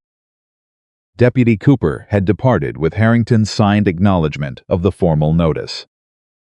The county seat would begin proceedings within the week. And then at 4:30, something happened that neither of them had anticipated. A rider came to the estate. Not a county official. Not a messenger from Ward. A young man Elizabeth didn't recognize. Riding fast, who handed Nathaniel a sealed letter at the front of the house and left again before she could see his face clearly. Nathaniel broke the seal and read it standing in the hall.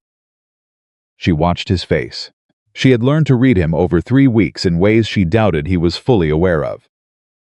She knew his controlled expression and his thinking expression and the expression he wore when something had aided him. She knew the expression he wore when something had genuinely surprised him because it was rare and therefore distinct. That was the expression he was wearing now.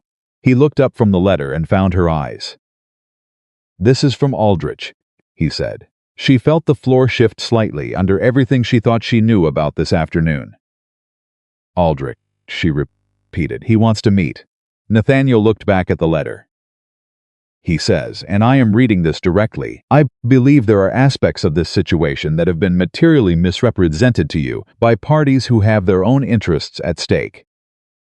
I would ask 1 hour of your time before any formal proceedings are initiated. In the interest of full information, he lowered the letter. He wants to meet tonight. Elizabeth was very still. He's trying to control the narrative, she said, before the formal complaint is filed tomorrow morning. He wants the opportunity to tell you his version of events. His version being that you manufactured this, Nathaniel said flatly. She took that in. She took it in the way she took hard things steadily, looking at it directly, not flinching from the shape of it. Aldrich was going to tell Nathaniel Whitmore that Elizabeth Carter had fabricated or manipulated the evidence. He was going to use every ounce of his social standing and his long acquaintance with Nathaniel and his credibility as a county official to plant doubt about a widow woman who had no name and no standing, and no one to speak for her. Except that she now had Ward's sworn acceptance of her sworn statement. She had the physical letters. She had the banking records. She had the testimony of Daniel and Martha Simmons, of Robert Hale, of Hester Caldwell. She had 3 weeks of airtight documentation that no one man's meeting could undo. But Aldrich didn't know exactly how airtight it was. He was operating on the assumption that a fast conversation might still move the needle before the formal machinery started. She looked at Nathaniel. "Are you going to meet him?" she asked. Nathaniel looked at the letter. He looked at it for a long moment with his jaw set in that particular controlled way. Then he looked at her. "I want to know what you think," he said. She hadn't expected that either. She thought about it seriously, not the answer she wanted to give, but the answer that was actually right. "Yes," she said. "You should meet him." Nathaniel looked at her sharply. "Because if you refuse, he'll use that refusal as evidence of bad faith," she said. "He'll tell every person who will listen that Nathaniel Whitmore refused to hear the full picture before taking action. It won't change the legal outcome, but it will complicate the social one. And you have to live in this county long after the proceedings are finished." She paused. "Go. Listen to what he says. And then let the evidence speak." "You're not coming," he said. "It wasn't a question. He didn't ask for me," she said. "Which means he either plans to use my absence to cast doubt on my credibility, or he doesn't want me in the room because he can't outmaneuver me in front of you. Either way, my not being there works against him." Nathaniel looked at her with an expression that was admiration and frustration in roughly equal measure. "You're certain," he said. "I'm certain." He went. She spent the 2 hours of his absence doing the only productive thing she could do, which was write a complete account of every conversation she had personally had with Harrington in the past 3 weeks, every veiled threat, every smooth reassurance, every moment of managed pleasantness with something cold behind it. She wrote it in the same sworn statement format she'd used that morning, dated it, signed it, and set it with the rest of the documentation. Then she sat and waited. He came back at 7:30. He came in through the study door and sat down in his usual chair and looked at her with an expression that was difficult to turn for approximately 4 seconds before it resolved into something clear and definitive. "He said you coached the tenants," Nathaniel said. "He said you manipulated the account records to create discrepancies that weren't there. He said you identified him as a target because of a personal grievance," he paused, "related to James's death, which he characterized as a genuine accident that you have been unable to accept." Elizabeth heard all of that. She heard it the way she heard things that were designed to hurt, aware of the design, feeling the impact anyway, not letting the impact move her from where she was standing. "And," she said, "and I told him that I had reviewed every piece of documentation personally, that I had spoken directly with the Simmons family, with Robert Hale, with Hester Caldwell, that the banking records were obtained legally and reviewed by my attorney, that his own letters, obtained through a court writ, contradicted every claim he had just made." Nathaniel's voice was even. "And that if he had genuine concerns about the conduct of the investigation, he was welcome to raise them with Franklin Ward, who would be filing the formal complaint at 8 o'clock tomorrow morning." Silence. "What did he say?" Elizabeth asked. Nathaniel looked at her steadily. "He said you were a dangerous woman." She held his gaze. "What did you say?" she asked. Something moved across his face. Not quite a smile. Something quieter and more serious than a smile. Something that reached all the way to his eyes, which was the thing she had learned early meant it was real. "I told him," Nathaniel said, "that a woman who tells the truth and refuses to be silenced is only dangerous to people who have something to hide." Elizabeth Carter sat across the table from Nathaniel Whitmore in the late summer evening, with 3 weeks of evidence on the table between them and the law moving forward, and Harrington served, and Aldrich cornered, and James's name finally, in the hands of people who would say what had actually happened to him. She sat with all of that, and for the first time in 2 years, 3 months, And what she realized she had entirely lost track of as a count of days she felt something that was not grief or fear or quiet. Patient fury. She felt like herself, not the version of herself she'd been performing. Not the small, quiet, useful woman who cooked and kept accounts and kept her head down. The version of herself she'd been before the world had decided she needed to take up less space. The version James had married, the version Robert Aldrich had been afraid of, before she even knew she was fighting. "Thank you," she said. Nathaniel shook his head slightly. "You built this. I just had the standing to deliver it." "You had the standing," she said. "And you used it. That's not nothing." He looked at her for a long moment. Then he said quietly, "What do you need now, tonight? What do you actually need?" It was such a simple question. Such a direct, plain, human question, asked with no agenda behind it and no performance in front of it, just one person asking another what they needed. And meaning it. She thought about it honestly. "I need tomorrow to come," she said. "I need the papers filed." And then she paused. "I think I need to go see Martha Simmons. And Hester Caldwell. And Robert Hale. I need to tell them myself what's happening. Before they hear it from someone else." He nodded slowly. "I'll come with you." She looked at him. "If that's acceptable," he said. "I'm not offering to speak for you. I'm offering to stand beside you." The difference between those two things was a difference that she had been trying to articulate for 2 years. And he had just named it in one sentence, with the same precision she brought to account records. She felt the last of something very old and very tightly held begin. Slowly and carefully to ease. "Yes," she said. "That's acceptable." Ward filed the complaint at 8 o'clock the following morning. Exactly as promised. Elizabeth knew the moment it happened because she felt it not in any mystical sense, but in the practical sense of a woman who had been holding her breath for 3 weeks and suddenly understood that the air she was breathing had changed quality. The papers were filed. The formal machinery had started. Nothing that Harrington or Aldrich said or did from this point forward could put that back in the box. She was at the Simmons farm by 9. Nathaniel rode beside her on the county road and said very little. Which she had come to understand was his way, when he was thinking through something, not distance.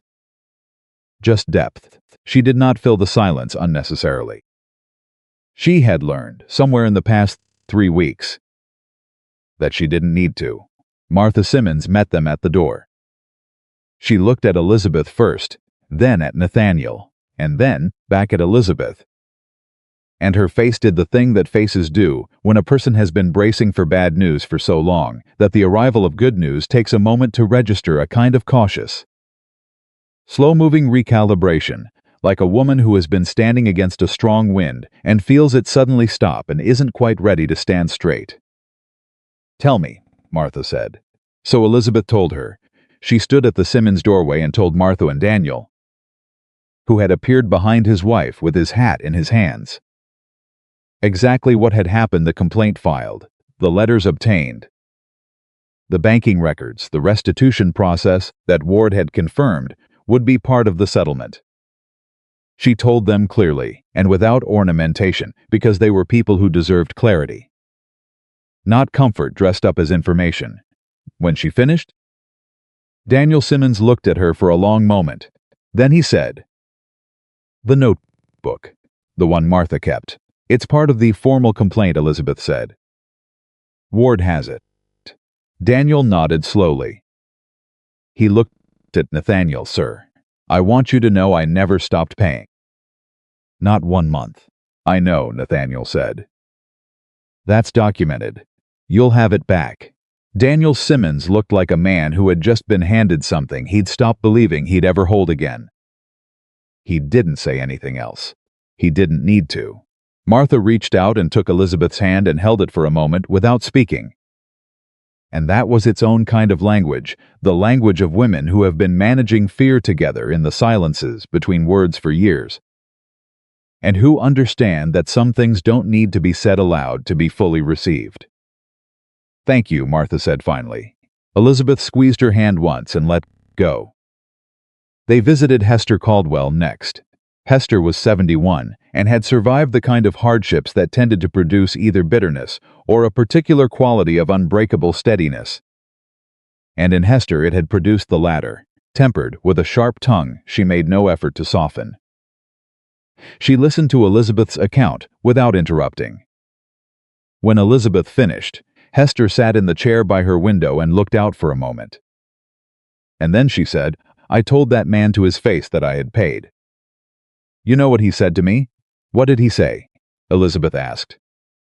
"He said, 'Mrs. Caldwell, I understand you believe that.'" Hester's voice was dry and precise. "Believe. Like I was a confused old woman who couldn't remember what I'd done with my own money." She looked at Elizabeth. "I remember every cent I have ever earned and every cent I have ever spent, and I will remember it when I'm 90 if I live so long." "I know," Elizabeth said. Hester looked at her steadily. "You're the Carter widow." "Yes." "Ma'am, your husband found this first. It wasn't a question." Hester said it the way old women say things they have worked out for themselves, over years of watching and waiting and paying attention with a quiet certainty that needed no validation. "Yes," Elizabeth said, "he did." Hester looked at her for a long moment. "Then this is for him too." "Yes," Elizabeth said. "It is." Hester nodded once, the small, decisive nod of a woman closing a matter that has been open too long. "Good," she said. "Now, do either of you want coffee? Or are you just passing through?" Elizabeth almost laughed. She felt it rise in her chest reel. Unexpected, the kind of laughter that surfaces when a person has been holding very serious things for a very long time and is suddenly in the presence of something simply, purely human. She kept it to a smile, but it was a real one. And Hester saw it and gave a short, satisfied nod as if she'd been aiming for exactly that. They stayed for coffee. Robert Hale was the last visit. He was a big, quiet man who lived on a small parcel on the west side of the county and who had spent the months since leaving Whitmore employ working a trade route, staying deliberately on the edges of any conversation that might circle back to the estate. He had been afraid, Elizabeth knew, and she didn't hold it against him. Fear was a reasonable response to the things he'd seen. He opened the door and looked at her, and at Nathaniel, and went very still. "Mr. Hale," Elizabeth said, "I have some news that I believe will interest you." He heard her out on the porch, standing with his arms crossed and his face careful, and he did not say anything until she had finished. Then he said quietly, "They're actually bringing charges. Filed this morning," Elizabeth said. He looked at Nathaniel. "And you're behind this, Mrs. Carter built the case," Nathaniel said. "I provided the standing to pursue it. The distinction matters." Robert Hale looked at Elizabeth with an expression that shifted through several things before landing on something that was close to relief, but older than relief, something that looked like a man setting down a weight he'd been carrying for a long time and wasn't sure he'd ever be allowed to put down. "I'll testify," he said. "Whatever you need, I'll testify. Ward will be in contact," Elizabeth said. Hale nodded. He looked at her one more time, and there was something in the look, not gratitude exactly, though that was part of it. Something more specific. "You didn't quit," he said. "I heard things about you. After Carter died, people said you'd go quiet, disappear into the work and keep your head down. People thought that," Elizabeth said. "They were wrong," Hale said. "Yes," she said, "they were. The ride back to the Whitmore estate was quieter than the ride out. But differently quiet. Not the quiet of two people thinking through separate things, but the quiet of two people who have just done something together and are sitting in the particular aftermath of shared purpose accomplished.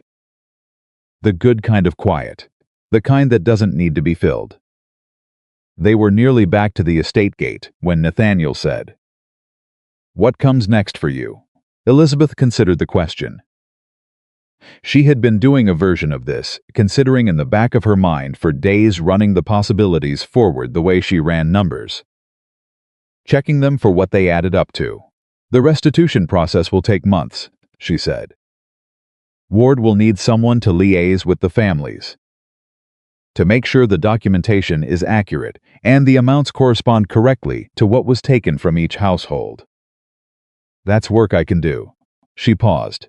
I've also been thinking about the ledger systems on this estate. What Harrington maintained was functional, but it was deliberately complex in ways that made oversight difficult. I'd like to redesign it. Make it something that can be reviewed by any competent person without needing specialized knowledge. Nathaniel was quiet for a moment. You're describing months of work. Yes, on this estate. He said nothing for a long beat. She could feel him deciding something. I want to offer you a formal position, he said. Estate accounts manager. Salary, not a favor. Separate from the kitchen work entirely, that was never what you were. And I won't pretend that's how you came to this work. He paused. Your own office. Access to all records without routing through anyone. Direct report to me. She had known somewhere that something like this was coming. She had felt it building in the practical architecture of the last 3 weeks, the way they worked together. The way the work itself had required her to take up more and more real space until the question of what she would do after was almost inevitable. She had also known what she needed to say before she said yes. I need something understood, she said. Tell me, he said. I'm not taking this position because I need the shelter of this estate. I'm not taking it because I have nowhere else to go. I have skills that are worth paying for, and I have demonstrated them. And if the terms are right, I'll take the position because it is the right work in the right place at the right time. She looked at him directly. I want you to understand the difference. Nathaniel looked back at her with that expression she had come to know, the one where he was absorbing something she'd said and placing it accurately. Not reducing it and not inflating it, just receiving it as it was. I understand the difference, he said, and for what it's worth, that's exactly why I'm asking. She held his gaze for a moment. All right, she said. Yes. The weeks that followed were both the most complicated and, in certain ways, the most clarifying of Elizabeth's life since James died. The legal proceedings moved at the law's unhurried pace, depositions, documentation reviews, the formal examination of the banking records by a Richmond court officer, Harrington's increasingly strained statements through his own legal counsel. Ward communicated progress in his precise, unembellished way. Things were moving. The case was strong. Harrington's defense had no workable strategy against the volume and quality of evidence assembled. Aldrich was a more protracted matter. His lawyers were expensive and skilled, and he had connections in Richmond that required Ward's colleagues to work carefully around.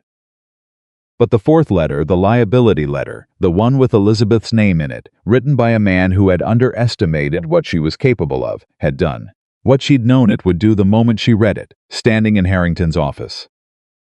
It put Aldrich's knowledge of the scheme in writing. It put his attempt to suppress the investigation in writing. There was no version of events in which that letter disappeared. Because Ward had it and the court had it, and it was, as Ward had said with his dry professional satisfaction, the end of Robert Aldrich's career on the County Land Committee. Elizabeth worked through all of it. She redesigned the estate ledger system from the ground up, building a structure that was transparent and cross-referenced and impossible to manipulate without leaving a trail that any reasonably attentive person could follow. She coordinated the restitution documentation with Ward, matching every family's overpayments to the specific Harrington account entries, verifying amounts and dates against the parallel records she'd built during the investigation. She visited the Simmons farm twice. She visited Hester Caldwell 3 more times, ostensibly for business, but in practice staying for coffee and the particular pleasure of Hester's company, which was the kind of company that did not soften the world but helped a person stand in it more honestly. She wrote letters to 2 other families who had lost land under the scheme families that additional account work had identified, and she sat with them in their kitchens and explained what was happening and what they could expect. She realized, doing something that felt like purpose. Not survival dressed as purpose. Not the performance of usefulness that she'd been running for 2 years. Actual purpose work she had chosen, in a direction she had chosen. With full knowledge of why it mattered, it felt like herself. It felt like the person James had married. She said this to no one. But she thought about it, in the quiet mornings before the day's work started. And she let herself have it. The hearing that formally settled Harrington's case was held at the county seat on a Thursday morning in late September, 6 weeks after Ward had filed the initial complaint. Elizabeth attended with Nathaniel and Ward. She sat in the third row of the hearing room and watched the proceedings with the same attention she brought to account records, reading faces, tracking statements, noting where the evidence landed and where it was received. Harrington's counsel made a brief attempt to argue that the account irregularities were the result of clerical error and that his client had been unaware of the discrepancies. Ward dismantled that argument in approximately 4 minutes, using the secondary ledger, the personal account book with problem resolved written in Harrington's handwriting, and the cross-referenced banking records. The hearing officer did not look interested in pursuing the clerical error line further. When the formal finding was read, fraud, misappropriation, falsification of estate documents, Elizabeth sat straight in her chair and kept her face composed, and felt the full weight of it arrive without flinching. Harrington looked at her from across the room as the finding was read. She looked back at him steadily. She did not look away first. After the hearing, standing outside the courthouse in the warm autumn air, Ward shook Nathaniel's hand and then turned to Elizabeth and said, with the directness of a man who did not spend words casually, "In 30 years of practice, I have not seen a private citizen compile a forensic accounting of this quality. If you ever decide you'd like to apprentice with a firm, I would consider it seriously." Elizabeth looked at him. "Thank you," she said. "I'll keep that in mind." Ward nodded once, retrieved his hat, and walked toward his horse. Nathaniel stood beside her. "He means it," he said quietly. "I know," she said. "He's not a man who says things he doesn't mean." "Neither are you," Nathaniel said. She looked at him. He was looking at her with that expression, the real one. The one that reached his eyes, the one she'd learned, meant it was something he'd been holding for a while, and had to stop holding. "I have something to say," he said. "All right," she said. "I want to say it plainly, because I think you deserve plain things, and I think you are tired of people dressing up what they mean in language that cost you the effort of decoding it." He turned toward her fully. "I am in love with you, Elizabeth. I have been, I think, since the second week in the study. When you told me that you knew the difference between a Newtown Pippin and a Roxbury Russet by taste, and you looked at me like that was the most ordinary thing in the world." He paused. "I'm not saying this to change what we've built. I'm not saying it as a condition of your position here or as a claim on what comes next. I'm saying it because it's true, and I think you should know the truth. And because I have learned in the past 6 weeks that keeping true things to yourself costs more than saying them." Elizabeth stood in the warm September air outside the county courthouse and listened to him say all of that.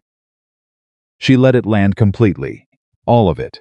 The way he had said it, and the precision with which he had said it, the specific assurance that he wasn't saying it as a condition, as a claim, as something she needed to manage or navigate or protect herself from. Just a truth, offered plainly, by a man who had spent 6 weeks showing her through his actions what kind of person he was before he said the word. She had known. She had been knowing it for weeks, the way you know a thing that you're not yet ready to name, but that shapes the way you move through your days without your permission. She said, "I know." He looked at her. "I've known for a while," she said. "And I have..." She paused, finding the honest word. "Deliberate about it. About what I let myself feel and what I let myself acknowledge. Because I needed to finish this first. I needed to do this on my own terms and know that it was done.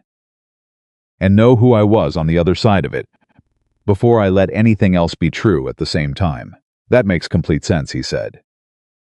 "It does," she agreed. "And I am telling you now on the other side of it." She met his eyes directly. the way she'd been meeting his eyes since that first morning in the study when she'd decided that clear sight was the only way through. I feel the same. The quiet that followed was the best kind, not empty. Not waiting, but full. The kind of quiet that two people arrive at together after a long time of fighting in the same direction. Nathaniel reached out and took her hand. A simple thing. A plain thing. His hand covering hers the way a person holds something they intend to keep. She let him. She held his hand back. The Aldrich proceedings concluded in Richmond 3 months later. In December, when the winter had settled properly over the county, and the Whitmore estate was quiet in the way properties go quiet in the cold, less movement.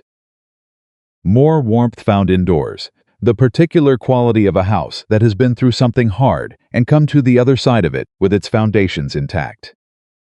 Aldrich entered a negotiated settlement rather than face a full trial, which Ward had anticipated and which resulted in his removal from the county land committee, the dissolution of the Aldrich land and property concern, and the repayment of all funds that could be traced through the banking records, a sum that, when Elizabeth completed the final tally, came to slightly over $4,000 across 9 affected families. $4,000. In 1815 Virginia, that was the difference between a family that survived and a family that did not.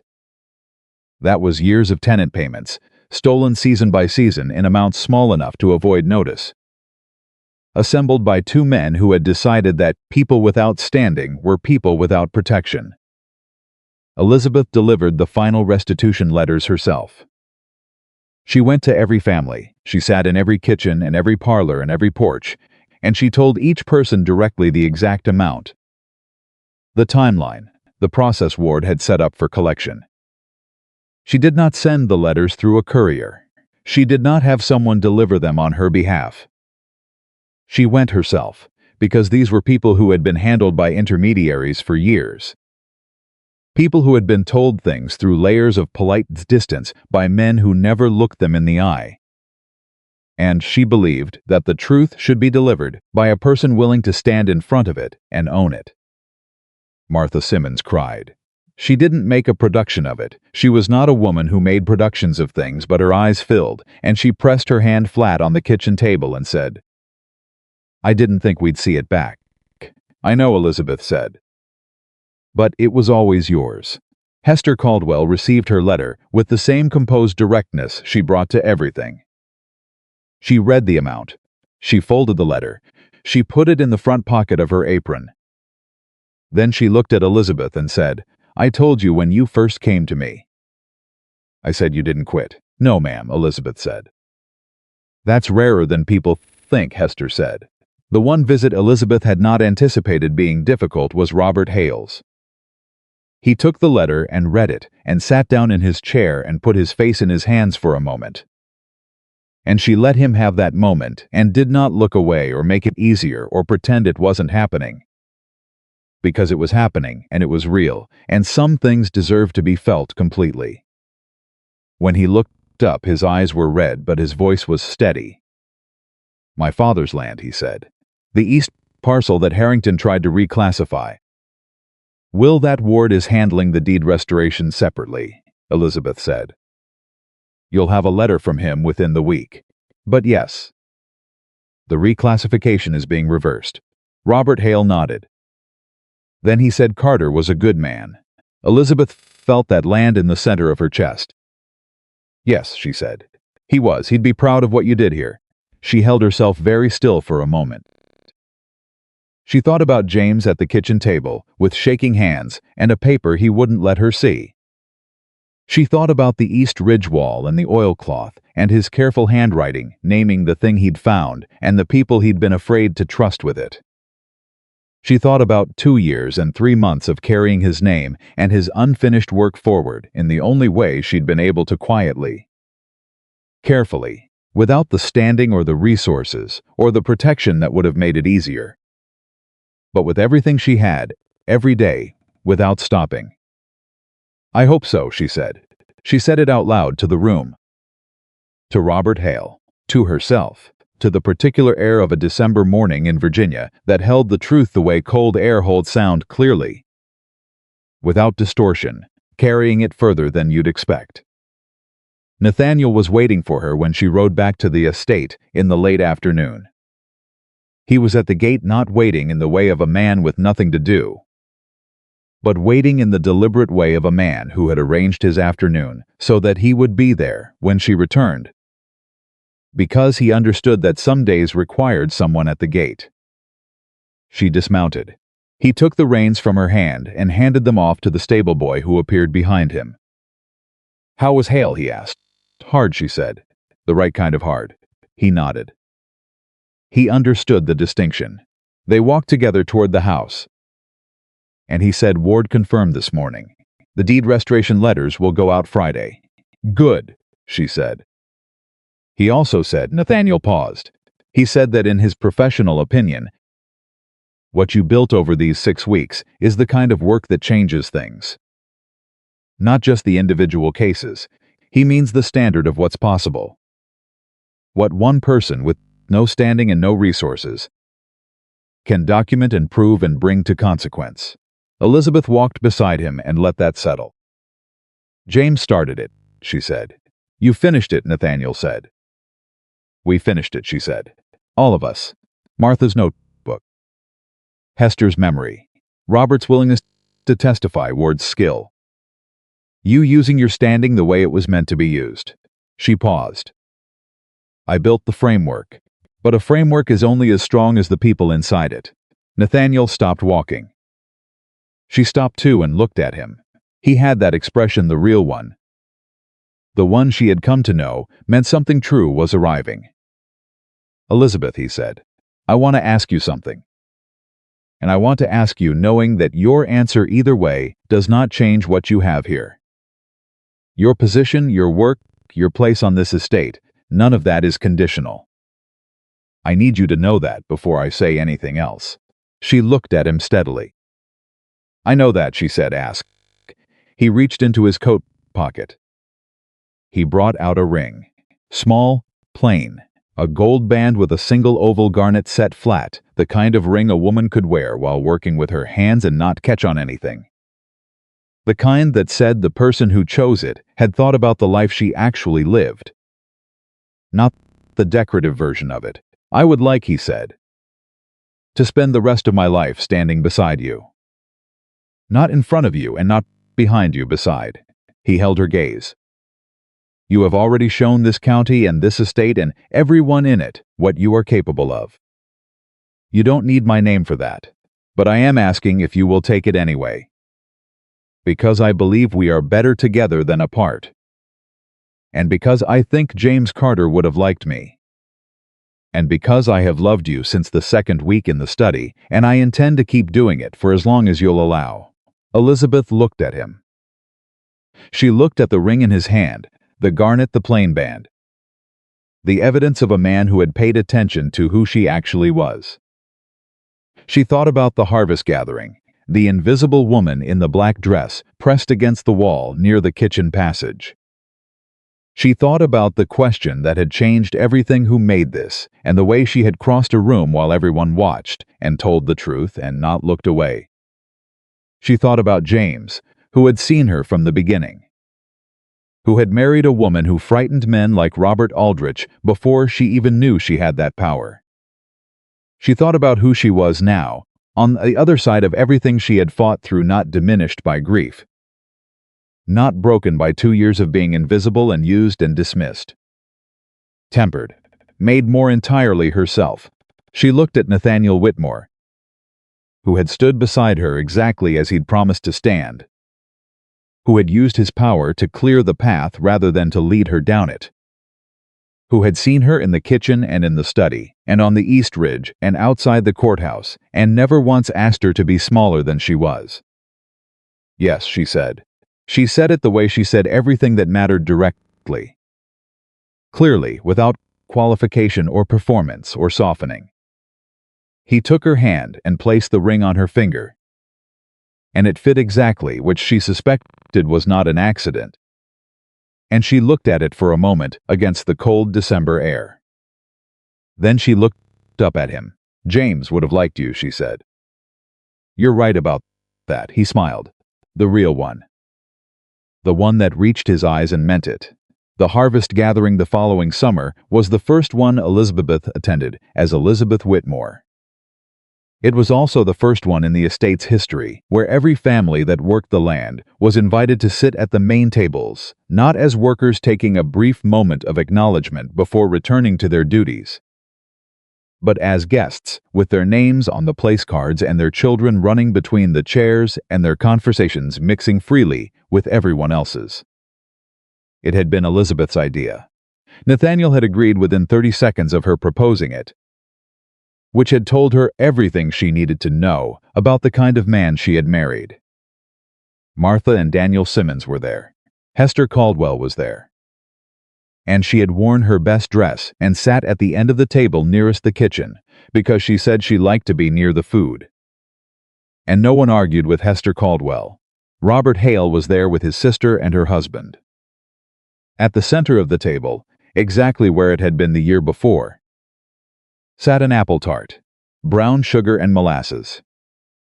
Lard crust with apple cider worked in, because the technique held better in summer heat. Nathaniel stood at the head of the table and looked at it. He looked at it the way a man looks at something that means more than what it is. He picked up his fork. He cut into it. He lifted the fork to his mouth and chewed once and stopped. Then he looked up at the table, at all the faces turned toward him. Simmons and Hale, and Caldwell and Ward, who had accepted the invitation with his characteristic brief nod, and every worker and family and neighbor who had come through the gates of the Whitmore estate that evening as guests of the people who owned it. He said, "Who made this?" And Elizabeth, standing near the head of the table with her hand resting on the back of her own chair, looked at her husband and felt the question arrive with the full weight of everything it had meant. And meant now, and would go on meaning. The whole table turned to look at her. She stood straight. She did not make herself small. She did not press against a wall, or keep her voice quiet, or wait for someone else to claim what was hers. "I did," she said, and this time not a single person in that room looked away. Elizabeth Carter Whitmore, the widow nobody saw, the woman who had been called a liability by men who feared what she knew. The woman who had built a case from nothing and finished her husband's work and refused to disappear, stood at the head of her own table. On land she had helped protect, among people she had helped restore to what was rightfully theirs. Beside the man who had chosen to stand next to her rather than in front of her. She had not needed the world to finally notice her to become who she was. She had always been this woman. The world had simply finally run out of reasons to pretend otherwise.